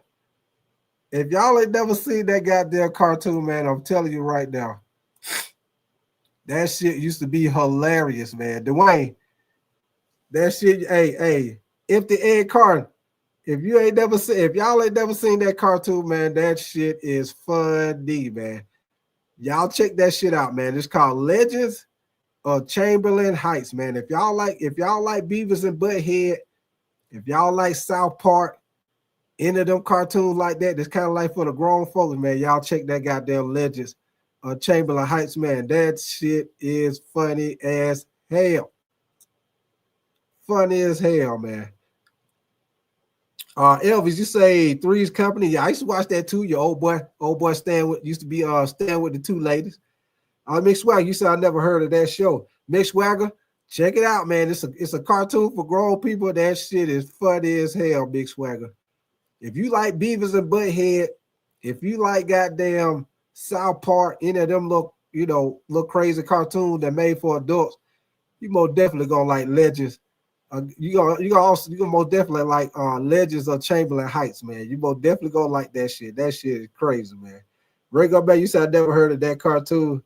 And Snowy, you say Big Time, yes, that was funny. Okay, so Snow Easy, you seen it. Hey, hey, Snow Easy, you remember the goddamn episode when they had Tupacular?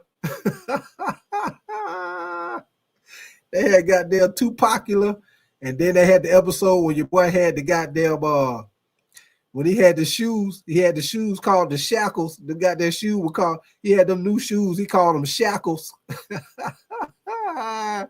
Got them shoes called Shackles.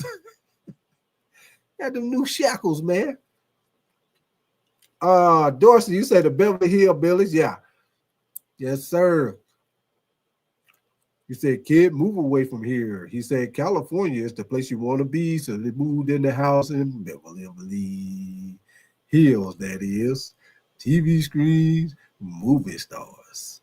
Goddamn Beverly Hillbillies. Oh, yeah, Dwayne, every time he said it, he got smacked. Snow, you say Big Time, you say, yes, I forgot about this show. You say it's too funny just for grown folks. Yeah, it is, Snow. Hey, it's all grown folks, man. So y'all Goddamn, be trying to let your kids watch that shit because it is not for kids. But I'm telling y'all, that shit is goddamn funny, man. I'm telling you, y'all need to check it out. Once again, Legends of Chamberlain Heights. Believe that. Like I say, if you like South Park, you like Beavis and Butthead, all the little grown folk cartoons, you got to check that out, man. That shit is funny. Funny. Ray Gourmet, you say must be something like the Boondocks. Yep. Hey, Ray Gourmet, if you like the Boondocks, you'll like Legends of Chamberlain Heights, man. You'll like that. If you like Boondocks, you'll like Legends of Chamberlain Heights. Believe that. Yes, sir. Believe that. Hey, Snow Easy. Hey, Snow Easy, you remember the one when they had Derek Fisher was going around, goddamn, hey, your boy was putting it on everybody. Yeah, hey, Snow Easy. Your boy Derek Fisher was getting it in with everybody, man. Everybody, mama. Derek Fisher was getting it in on that cartoon, man. Oh, man. Dorsey, you say read the rainbow. Yeah, I remember. Hey, Dorsey. Hey, you remember elementary school? Hey, you know how they bring that TV in there on that cart? They bring that TV in there on that cart, turn them lights out, turn that TV on for goddamn read the rainbow, baby. A butterfly in the sky. I can go twice as high. Take a look. Is it a book? A reading rainbow. You got that. Hey, you be at elementary school, you be happy as hell when the old boy come on there for read the rainbow. Be happy as hell, goddamn. You said big time. You remember this cartoon called for adults that's called John Callahan's Quad. Now you know Snow Easy. I ain't never heard of that one, but I'll check it out though. They ain't saying you say, oh fuck, you say my dog passed. I'm trying to distract myself. Oh, hey, Daniel son, man. Hey, sorry to hear that, man. Sorry to hear that, Daniel son, man. Sorry to hear that, brother, man. I know how it be when you have a dog, man. Daniel son, I got a dog myself, man. Daniel son, I got a miniature poodle. I got a miniature poodle myself, Daniel son. But yeah, sorry to hear that, man, that the dog passed away, Daniel son, for sure, man. If you know, like I know, Daniel son, it'd be like when you have a dog, man. I don't know if you got any kids, Daniel son, but it's like when you got a dog, it's just like having another goddamn kid. It's just like having another kid when you got a dog. Believe that. Believe that. I know with my dog, man. Anytime with my dog, I didn't know until we got our poodle, y'all. We got a miniature poodle. I didn't know that poodles were real smart like that. I did not know. Poodles are smart as hell, y'all. If y'all didn't know that, poodles are smart as fuck, man. Smart as hell. I'm telling y'all, man. They smart as hell. Smart as hell, man. And another thing I'm gonna tell y'all about poodles. One thing that I found out, y'all know some people use poodles as hunting dogs. I did not know that until we got one. People use poodles for hunting dogs. They very good at hunting because they got very good nose with the sniffing. I did not know that shit till I got a poodle. And them motherfuckers is very good. And I believe it too. Ray, you say condolences. Snowy, you say, yeah, I remember. Dane son, you say he know the whole song. And Dane son, you say they are family. Yeah, they is. Dane son, they just like your kids, man.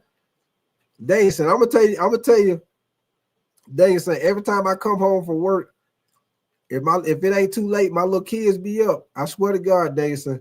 My little kids, you know how it go, man. You come in the door, your little kids, they be running up to you, give you a hug, you know, hey daddy. Swear to God, Davidson, that my dog, my poodle, be running up to me just like the kids. Just like the goddamn kids, man. And then if I come home, Davidson, I swear to God, this is no lie. If I come home and I have my kids some candy, and let's say I give my little kids some candy, let's say I'll give them an owl head, let's say I give them all an owl head or something like that, right? I swear to God, Davidson, my dog be sitting right there barking, jumping all up, all happy and shit.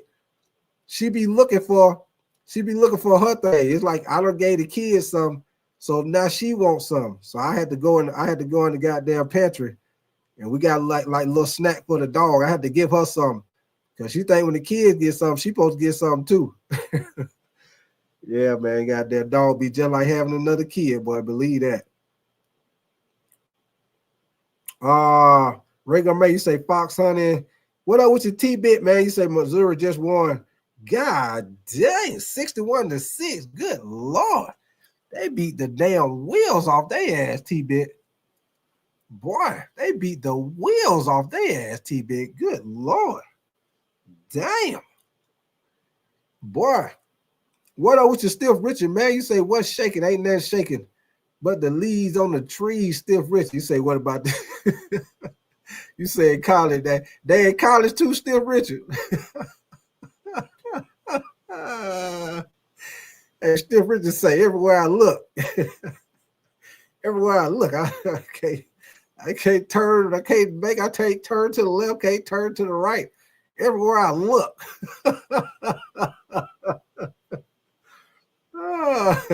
Appreciate you coming through, Stiff Richard, man. Yes, sir, Stiff Richard. There you say, miss that. Trucker 49, what up with your brother? Daniel say, you say, got to get a snack. Yeah, for sure, Daniel say, they just like your kid, baby. They just like your kid, man. Yes, sir, Trucker 49. Appreciate you coming through, Trucker 49, man. What up with your T-Money? Goddamn T-Money, man. What up with your brother? Appreciate you coming through, T-Money. Goddamn T-Money in that house. Hey, T-Money. Hey, I know you seen your boy Micah Parsons got traded to goddamn Green Bay Packers, T-Money. He traded his ass. Jerry Jones say he got tired of his ass, T-Money. I ain't think he was going to do it, though, T-Money. Hey, T-Money, I thought he was going to do the same thing what he did with CD Lamb. I thought he was going to pay him right before the first game. Hey, your boy proved me wrong. I ain't think he was going to trade him. He traded the shit out of his ass, T-Money. Goddamn, hey, your boy goddamn Jerry Jones. Yeah, hey, I was shocked about that, T-Money. I thought if he traded him, he'd trade his ass to the AFC. He traded his ass to the NFC. I was surprised he kept his ass in the NFC, T-Money. For sure, man. I was surprised about that. Goddamn Jerry Jones on there talking to Stephen A. Smith. Well, I talked to Micah Parsons and we had shook hands and we came to an agreement on a contract. And I told Micah, he called me. Yeah. Stephen A. Smith say, Micah Parsons called you? Yeah, he called me on the phone and we had discussed about a contract and I told him to come in and we could discuss it. Oh, so Jerry Jones, so here goes Stephen A. Smith. So Jerry Jones, he ain't supposed to be discussing no contract with you without his agent. I understand that, Stephen. But we had, Michael Irvin, I know back when I did contract negotiations with him, we came to an agreement, shook hands, and Michael Irvin did just fine. And I thought we could do the same thing with Michael. We had an agreement. I told him he can give that contract to his lawyers and let them look it over. And he could give it to his agent and let him look it over. And I thought we were good. Then he called me back and said, don't call me no more. Stephen, they said, oh, so he called you and told you don't call him no more? He called me and told him don't call him no more. Yes, sir, T-Money, for sure, man. He said get them likes up to 200. For sure, man. Y'all double tap that screen for the likes, man. I appreciate y'all coming through, kicking it with your boy. And most definitely, man, y'all go check my boy out over there, T-Money, man. Keeping it real gaming. With my boy T-Money, man. He most definitely be on the Madden college football, man. So if y'all play the college football, man, y'all go check my boy out, T-Money. Keeping it real with T-Money, baby. If you go over there and you're slipping, he will whoop your ass. Believe that. So you better be on your A game when you go over there, because he will whoop your ass on that Madden and on that NCAA. Believe that. Daniel, son, you say 2 first rounders and Kenny Clark for Micah. You say that's a stick up. And Regular May, you say that's a pretty good Jerry. Oh, you talking about my impression. You say it's a very good Jerry impression. And T-Bet, you say tight that Jerry Jones sounds like he's Bake for pot. Snowy, you say one thing, no, you say Crip Keeper Jones will always have a classic show tales for the Crip. Hey, Snowy, I showed you a picture a little while ago, your boy. God damn, your boy from Tale from the Crip. Hey, your boy Jerry Jones looking just like your boy on Tale from the Crip. Looking like a goddamn mad ball around here. I don't know if y'all remember that. Y'all remember that toy? They used to have it called Mad Ball. It was like a ball with an ugly ass face on the front of it. They used to call it a Mad Ball. Your boy Jerry Jones, just like an old Mad Ball. Oh, ugly ass Mad Ball. Dave said, you said $47 million a year. But like I say, man, like I say, the one thing about it, y'all, for both teams, you got your good and you got your bad on both sides of the ball, man. You know, Micah Parsons most definitely is a great pass rusher. But like I say, the one flaw with Micah Parsons, everybody know he's not that good against the run. So now with the Green Bay Packers, they're going to be better rushing the passer with him and Rashard Gary. But y'all, they're going to take a step back as far as stopping the run. Because Kenny Clark is one of the top run-stopping defensive tackles in the league. So they're going to take a step back as far as stopping the run. Now, when you go to the Cowboys are going to be better at stopping the run because now they got two legit defensive tackles that can stop the run. But now the Cowboys are going to take a step back in rushing the passer. So now you got two teams that upgraded in one part of the game, but took a step back on the other side of the game. So one of them got better at pass rush, and the other one got better at stopping the run. So both of them probably mapped out pretty even. I say the only thing is the Cowboys got them 2 first-round picks, though. They got them 2 first-round picks. What was your time, man? Snowy, you say you watched that show. You said I thought it was that show.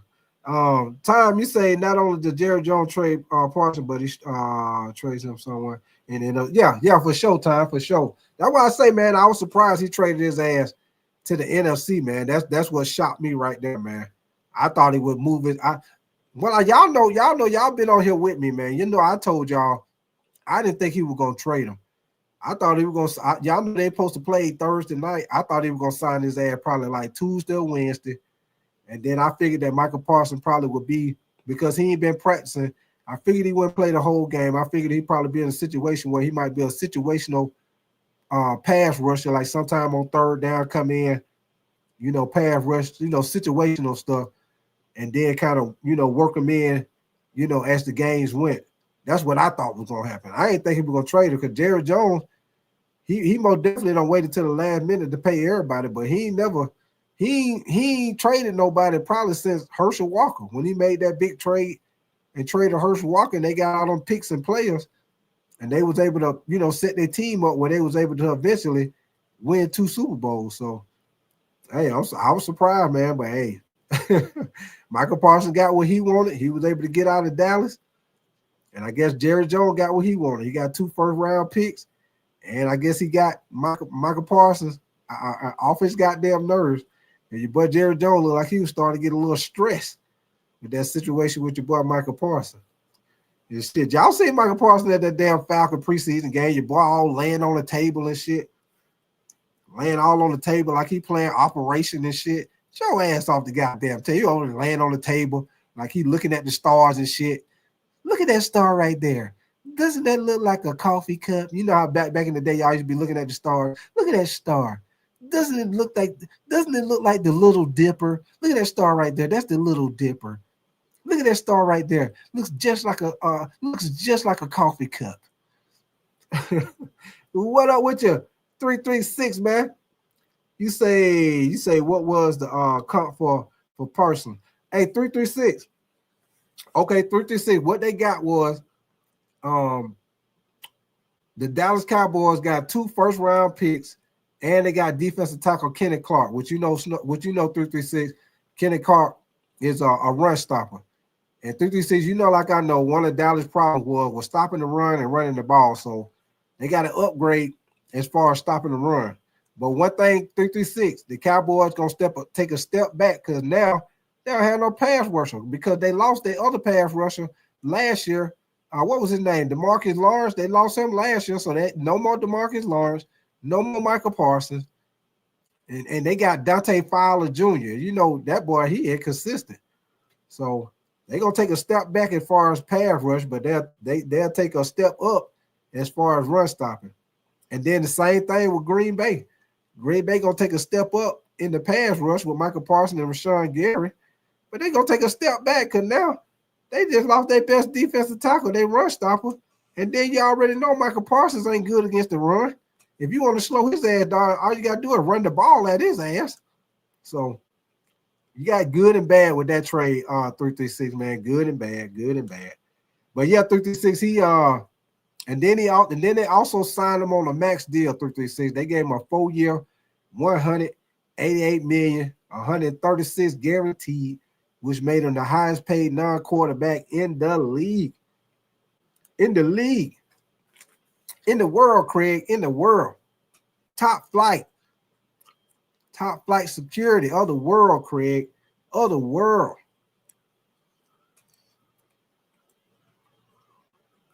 You say, of course I watched that show.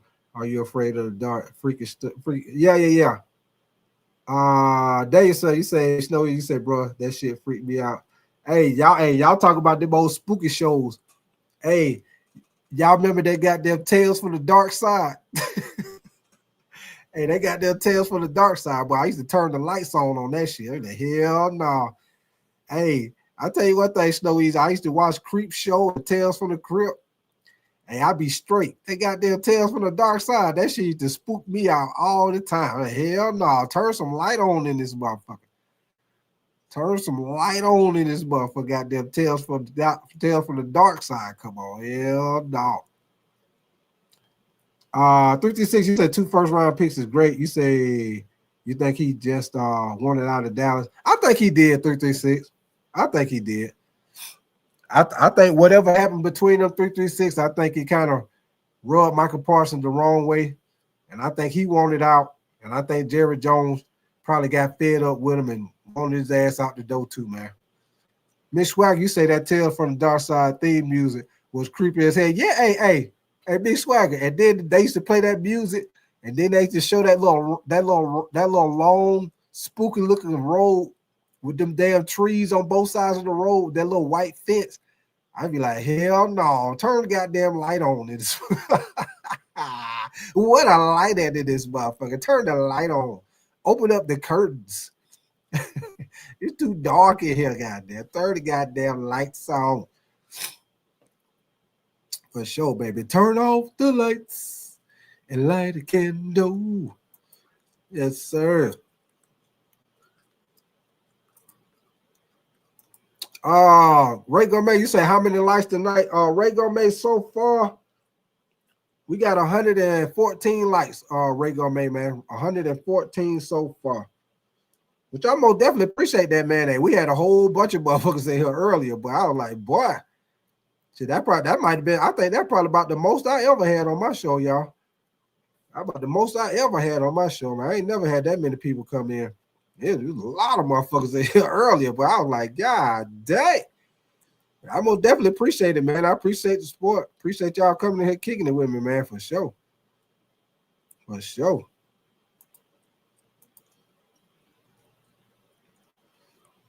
Keeping our head above water. Making our way through this game. Music credit layoff. Good time. Music credit rebel. Good time. Ain't we lucky we got them?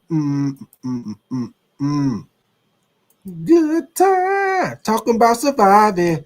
Colossal breaking news from our Adam Schefter. The Dallas Cowboys are trading linebacker Micah Parsons to the Green Bay Packers, who have already reached terms on a 4-year, $188 million contract, $120 million of which are guaranteed. Parsons becomes the highest paid non-quarterback in the NFL. Sam Acho, your reaction? Green Bay is in a win-now mentality. You have a 26-year-old outside linebacker who had 52.5 sacks in his first 4 years. combined with Rashawn Gary on the other side, who also was a dominant 27-year-old pass rusher. And then on the offensive side of the ball, Jordan Love, 26 years old as well. Young talent, win now, great move for the Green Bay Packers. This certainly puts the Packers in contention now for a Super Bowl or a long run throughout the playoffs. But for the Dallas Cowboys, I just can't understand how you make this trade. I mean, this guy is a benchmark in your What up with your Mello? Appreciate it coming through, Mello. franchise. I understand you pay CeeDee Lamb, you pay Dak Prescott. Those guys can put up points. But this is a bookend guy. Like, you don't get rid of that. I think you said 52 sacks. How do you trade that away? If you're in that Dallas locker room, and it's a Cowboys roster that has to be thought of in the conversation in the NFC, what message does it send when you trade away your best player? I think the biggest message is no matter how great you play, sometimes the value doesn't always show up. You know, that's kind of how I would take it as a former player. Like, how do you not, first off, how do you not get the deal done earlier in the summer? So this isn't a distraction deep into almost now September as the season's beginning here in a week. So that would be my biggest thing. As great as you play, look, anybody can be had at this point. Anybody can technically be cut and let go from this team. Yeah, if I'm a player in that locker room, I'm looking at Jerry Jones like, dude, what are you doing and why? Like, like we have one of the best players, best young players in the entire game. It's the elevator, Nathan, the elevator.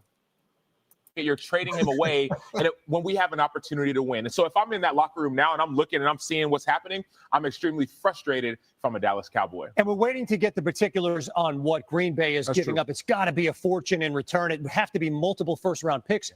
I'm reminded of when Green Bay got Reggie White in the prime of his career. It's a Packers team, Sam, that is going for it. And that's what some of the conversation has been. You think about some of the playoff caliber teams that could have traded for Micah Parsons, and Green Bay was the first team on that list. There are other teams that maybe could have used them, but they're not in a win now mentality. And talk about the impact that Reggie White was able to make. I think some people think that Micah Parsons could have maybe not the same level of impact, but very similar. Yeah.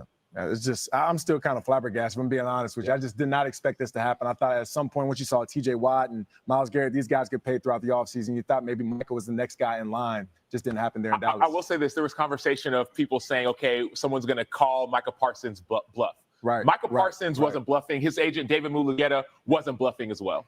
To say the very least, Adam Schefter had the breaking news on this colossal deal involving the best linebacker in the NFL. Adam, what more can you tell us? Kevin, this is a huge, mammoth-sized blockbuster trade that just went down within the last hour. The Dallas Cowboys are trading Micah Parsons, a four-time Pro Bowl selection who's had over 12 sacks in each of his first 4 seasons, to the Green Bay Packers in exchange for 2 first-round draft picks and defensive tackle Kenny Clark. The deal has been made. Micah Parsons is being paid in Green Bay. Week 4 of the season, we have the Cowboys versus the Green Bay Packers, and the Dallas Mavericks made one of the big blockbuster trades in the NBA back in February, only to be followed up by the Dallas Cowboys in August, trading away another young cornerstone piece that they had made no progress on with a new contract, that there were no negotiations in recent months. Jerry Jones was disappointed in the fact that he felt like he had an agreement in late March with Micah Parsons that would pay him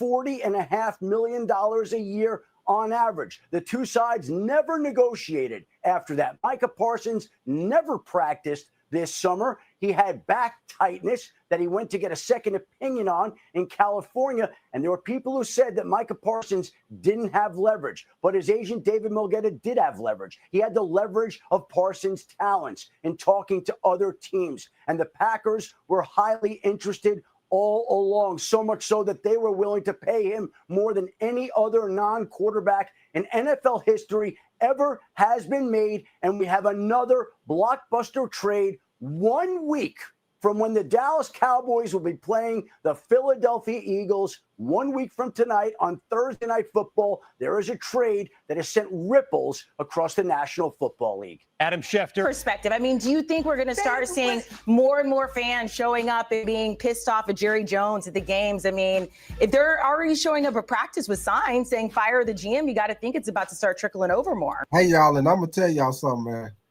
I'm going to tell y'all something. In the same year, y'all, the Dallas teams, y'all, which is the Dallas Mavericks and the Dallas Cowboys, have got rid of their best players. Let me say that one more time, y'all. the Dallas Mavericks and the Dallas Cowboys in 1 year, in the same year, traded away their best two players. The Dallas Mavericks traded away Luka, which I'm a Lakers fan. I most definitely appreciate you. And now the Dallas Cowboys trade away their best person in Micah Parsons, man. Hey, y'all thought them folks was out there with picking signs for Luka. Yeah, when tomorrow come on ESPN, yeah, they're gonna be out there with picket signs out there in front of Jerry Jones parking space. Jerry Jones gonna be pulling up. They're gonna be sitting in a recliner in his parking spot. Jerry Jones gonna pull up in that car. He gonna pull up in that car. They're gonna be sitting right there in his spot. You just wait a damn minute. You need to move out of my parking space. I am the owner of the Cowboys and the GM. Hey, you see what they had when Luka got traded. They had them signs out there. Luka not fat. We want him back. Luka not fat. We want him back. All right, y'all. Hey, ain't no telling what they're gonna be saying with Micah Parsons. Antoine Davis, what up with you, man? You say Jared taking the helicopter in to work Monday. Yeah, he is, Antoine. Hey, Antoine, you know every morning Jared Jones probably get up and stop at that same coffee shop and get that old coffee, that same coffee that he get every morning. Hey, Antoine, your boy, he got to get Uber Eats. Hey, Antoine Davis, he got to get Uber Eats to get that coffee on Monday morning, because he ain't gonna be able to go no goddamn where in Dallas. They gonna be on his ass. You see how they was on your boy ass for the Dallas Mavericks? It was on your boy ass for Dallas Mavericks. Yeah, they finna be on goddamn. They gonna be on Jerry Jones' ass, man. Hey, he go out there be at practice. Them folks gonna be out there hollering, boy. They gonna be hollering about goddamn Parsons getting traded. Hey, I mean, yeah, you did get 2 first-round picks, but damn. Yes, sir. That thing is not gonna be nice, baby. Snowy, you said you trying to say elevator, and you said you said guess you better say avocado. Yeah, that's it, Snowy. It's the elevator, baby. Elevator. Yes, sir. Hey, Snowy, just like when they say squeak. Yeah, we gotta cross the squeak. Yeah. Come on, we gotta cross the squeak. Hey, Snow Easy, the Amalam, you know, you got the Amalam, Snow Easy, not the ambulance. You got the Amalam going down the street. Yes, sir. Hey, Snow Easy, you know, I used to be in elementary school. Use ambulance in a sentence. They stand up in the classroom. The Amalam was going down the street. The Amalam almost ran me over. The Amalam.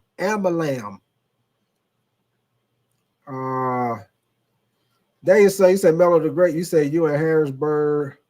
Snow, you say I agree. Antoine, you say I'm not tripping though. You say I root for the star of the helmet, not the same on the jersey. I hear you, Antoine Davis.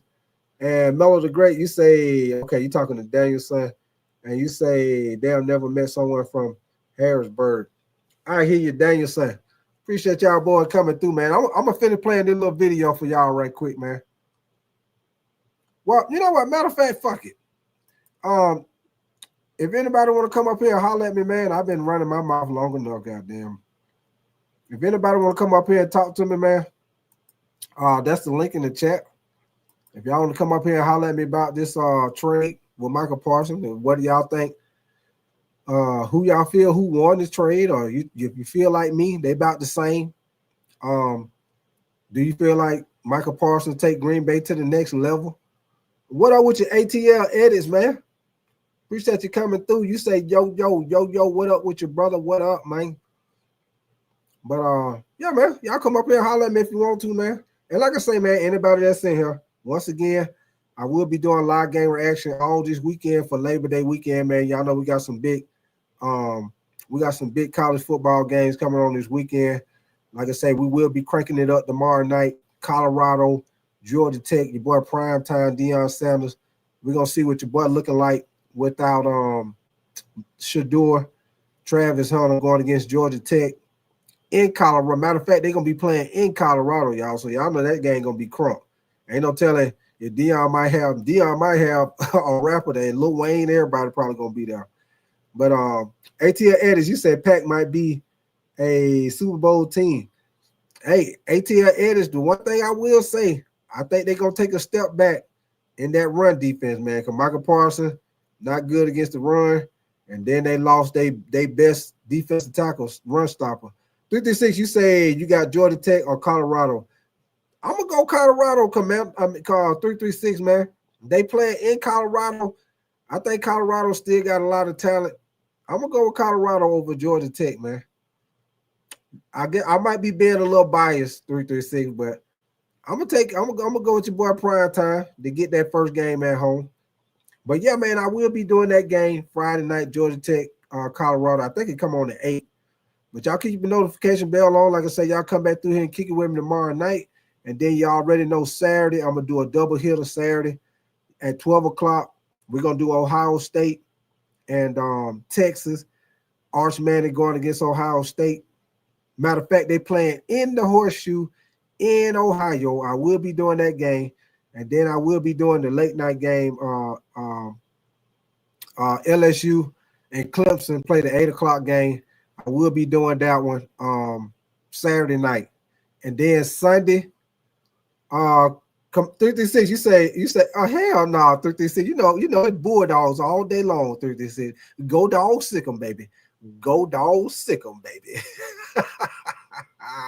Yes, sir. Ain't no Yellow Jackets around here, 336. But yeah, I will be doing this Sunday night, y'all. I will do the Miami Hurricanes against Notre Dame Saturday night, man. Y'all know that's an old school rival. You know, that go way back in the day with Miami when everybody used to say Miami was the U. That when they used to have the squad, boy. Edgerrin James, Jeremy Shockey, Vince Wilfork, Ed Reed, Samari Rowe, Chris McAllister, Jonathan Vilma, Reggie Wayne, Santana Moss. Do I need to keep going? Willis McGahee, Frank Gore. Do I need to keep going? There, Greg Olsen, all of them, man. They used to have the squad back then, man. That squad, Sean Taylor. Man, come on, man. Well, you used to have the squad back then every year, boy. But yeah, man, old school rival, man. Miami, Notre Dame. We'll see what Carson Beck do. You know, he the new starting quarterback for the Miami. Yeah, Warren Sapp too, Chauncey. Warren Sapp, Ray Lewis. Yeah, all of them, Chauncey. They used to have a squad back then. Every year, squad. They used to be stacked up every year. Danielson, you say Big Tight, take care. You say got you. You say chat up running. You say, do you have your email in the description? Danielson, hold on, Danielson. Let me put hold on. I had it in there. I'll put it in there again, Danielson. So give me 1 second. Let me get it back in there. Give me 1 second. Maybe 1 second.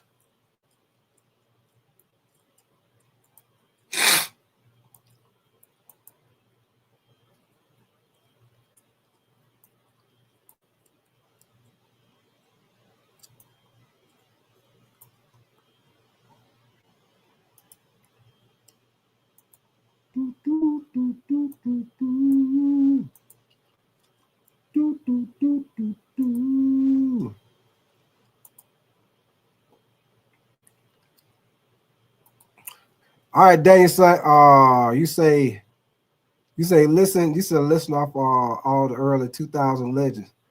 All right, Danielson, this right here, as you know, this right here is the link to my channel, Danielson, and then my email is the same thing, Danielson. My email is bigtight8686@gmail.com, Danielson. So if you want to email me or whatever, Danielson, it is bigtight8686@gmail.com. That is my Gmail, brother. That is my Gmail. So anybody, if y'all want to email me or anything, that is my email right there. That's the link to the channel right there. But like I say, the email is bigtight8686@gmail.com, man. So there it is. Hey, what that song say? There it is. Boom, boom, boom, boom.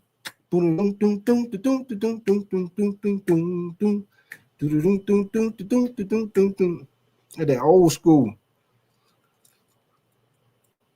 You say just for future use, you say if someone want to reach out and give you ideas, you got the promise for the channel. Oh, appreciate that, Daniel. Son, I appreciate that, brother. But like I say, that's my email right there, Daniel. Son. So like I say, if you ever want to hit me on the email or something you want to, go over on the show or something, just hit me up, man. Like I say, it's the same thing as my YouTube link. Of course, you see it in the chat, but like I say, my Gmail is the end of it. It's big type 8686 at gmail.com. So hey, anytime, feel free, Dane, son. If you want to hit me up, send me an email.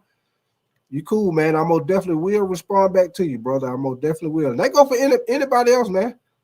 I'll hit me up, man. I most definitely will respond back to you for sure. Leonardo, what up with you, man? You said, how do you feel about this trade? You say, I'm new to the line. Leonardo, like I was saying earlier, man, my thing is,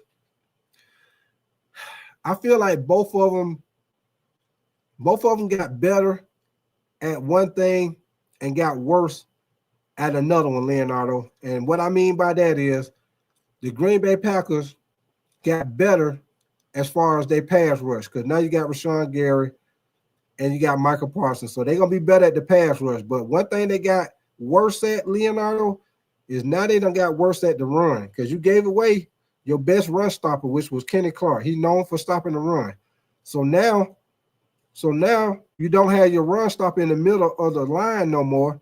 And you already know, Leonardo, Micah Parsons is not good against the run. If you want to slow Micah Parsons down, all you got to do is run the ball at him.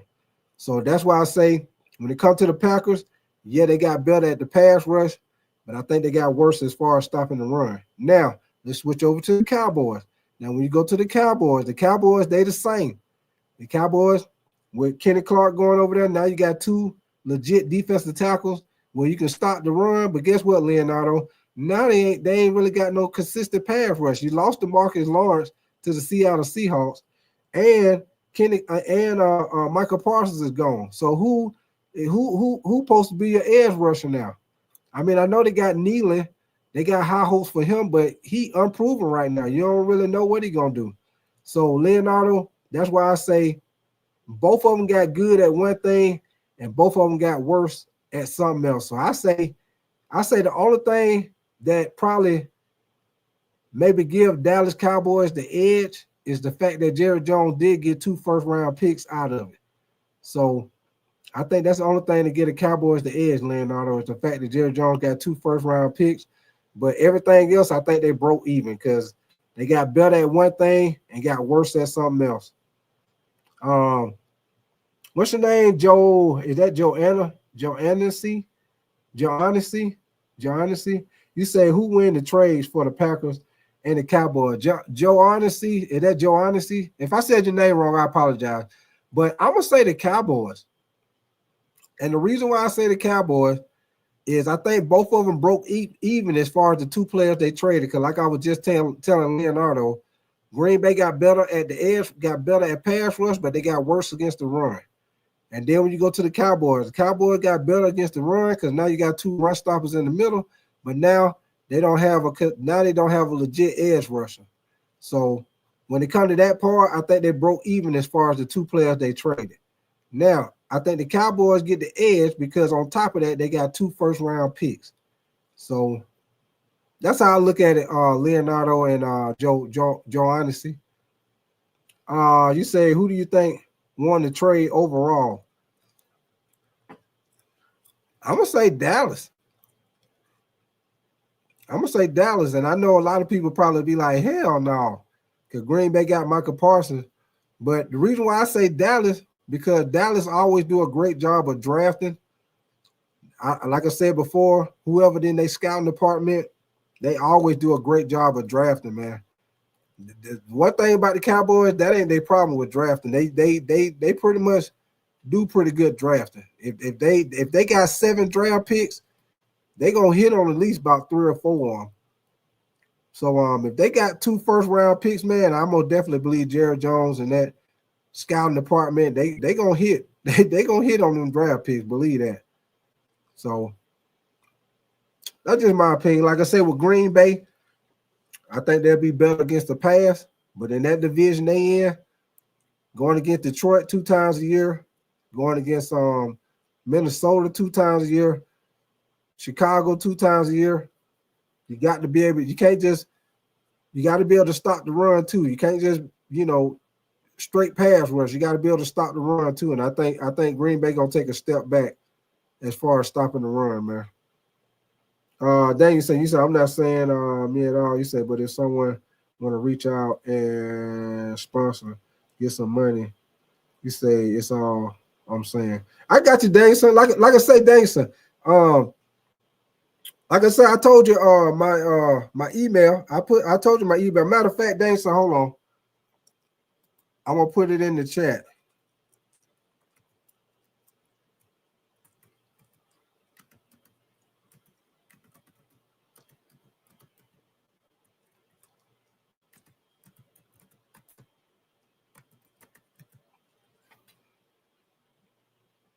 That's it right there, Danielson.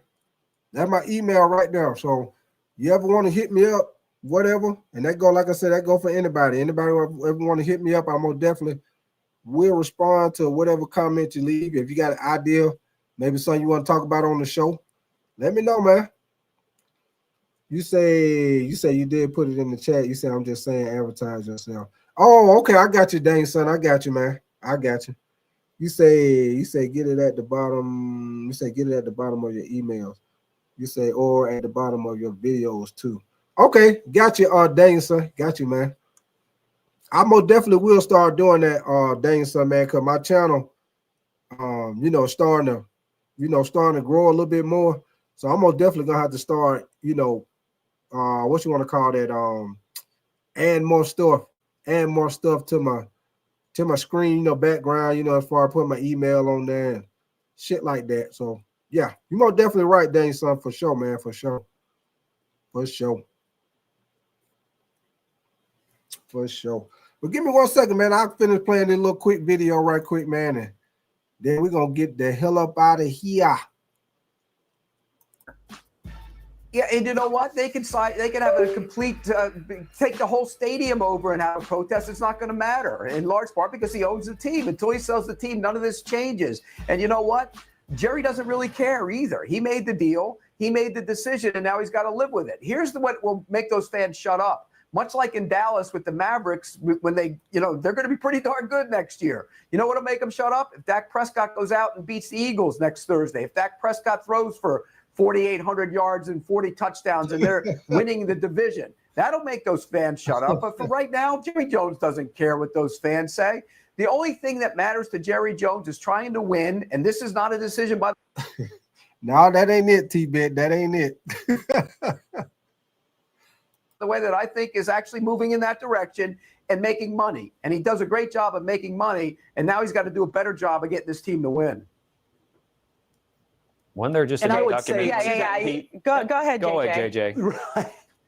Well, and I would also say, and I completely, almost 100% agree with what Pete just said. First of all, let's take the last thing Pete said first. The Dallas Cowboys, when they face the Philadelphia Eagles next week, they are a worse team next week without Micah Parsons than if they had Micah Parsons, right? Kenny Clark is a very nice player. He is not Micah Parsons. Micah Parsons is a guy, he is in that TJ Watt, he is in that Myles Garrett. In some respects, he's in that echelon where when you have the Dallas Cowboys on Sunday, well, that Monday, you're already game planning around Micah Parsons. You're not doing that for a Kenny Clark. Now, eventually, when you can ultimately use those 2 first-round picks, and the Green Bay Packers hope that they're sending picks number 31 or 32 to the Dallas Cowboys over the next couple of years, that can effectively equal a Micah Parsons. You didn't pay him $47 million per year, and you got these players. That's going to take some time. I will also say that Jerry Jones has a team that just came out with a valuation. I think Forbes had it around $13 billion. If this team were to ever go to sale, and they won't, but if they were, it would sell for more than that, right? It is almost like the Mona Lisa of sports. You can't really put a price on it because it will never sell. And so I don't think that the fan fallout is going to matter. And I think Pete really hit the nail on the head that ultimately, if Dak Prescott has another MVP-like season, like he had a couple of years ago when he was in the top 3 of MVP voting, if the Dallas Cowboys can finally break through and make it back to the NFC conference title game for the first time in a quarter century, then folks will say, wow, that was a crazy summer with Micah. Oh, wonder what could have been. But it's okay. We're back there. But they just are not as good. And I don't think their odds will be as good of getting back there without Micah Parsons. Yeah, JJ, I didn't mean to get you in there, but to cover you there, I just was saying there was a documentary about the good old days, and maybe they'll have a new one given all the Micah Parsons drama that we've seen. Pete, there's one thing I don't know. All right, man. I ain't studying their ass. What's your name? You say I am hold on. I am Matollery. You say Jones is word more marketing. You say the brand and logo than wanting to win games and Super Bowl. Appreciate you coming through, brother. I'm pretty sure I didn't say your name right, but appreciate you coming through, man. T-Bit, you say the Wisconsin game is 10-0 and in the fourth. You say it's door. You know what, T-Bit? I started to do that game. No, matter of fact, T-Bit, I think it was the Nebraska game. I think Nebraska playing tonight, T-Bit. Now, I know Nebraska. I think not Nebraska. Is that Nebraska? I think that's Nebraska that got the quarterback. Old boy that got his hair cut like Patrick Mahomes. I think that's him, ain't it, T-Bit? Is that the boy from Nebraska? I think that's him. Astro, you said I was so happy. Oh, yeah. Astro, I know you're a Packers fan. I know you were happy about that, Astro. Hey, Astro, like I was just saying before you came in here, Astro, y'all gonna be better at the pass rush. But Astro, I think y'all gonna take a step back at stopping that run, man. Because Micah Parsons not that good against the run, and the Packers gave up their best run defender in Kenny Clark, man. So we'll see what happened though, Astro. We'll see what happened. Hey, shit, they got to play Detroit the first damn game, so. Y'all gonna get a test from the giddy up out the gate. Y'all got to play Detroit first game, boy. God dang. I'm talking about giddy up. But shoot, man. Man, your boy about to get ready to get up out of here, man. I gotta take my butt to work in the morning. It'll be all over in the morning. Yes, I gotta take my ass to work in the morning. But I appreciate all y'all coming through, man. If any of y'all were new subscribers, I most definitely appreciate all my new subscribers, man. Astro, appreciate you, man. T-Bit, I am Matollery. I think that's your name. You said Nebraska is 13-10 in the third. Okay, T-Bit. Let me see who else was in here. Danielson. Leonardo, Joe Annecy, if you still in here. Ray Gourmet, Respect My Gamer, Chauncey. 336, if you still in here. ATL Edits. Mello, if you still in here. Who else? Antoine Davis.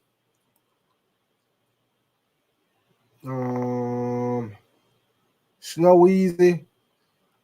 Nathan, I know Nathan probably gone. But shoot, man, I appreciate all y'all, man. Miss Swagger, appreciate all y'all, man. Appreciate all y'all comments. Appreciate the support tonight, man. Everybody that came through, most definitely appreciate y'all getting your boy over 100 likes tonight, man. And like I say, y'all make sure y'all come back in here, kick it with me tomorrow night for Georgia Tech Colorado game, man. Like I said, I'll be doing live game reaction. Y'all know how we do it, baby. So, like I say, I appreciate all y'all, and y'all know what I always say, baby. We is outie. 5,000, man. I appreciate y'all, man. Y'all have a good night, and I'm going to see y'all on the next go round, baby.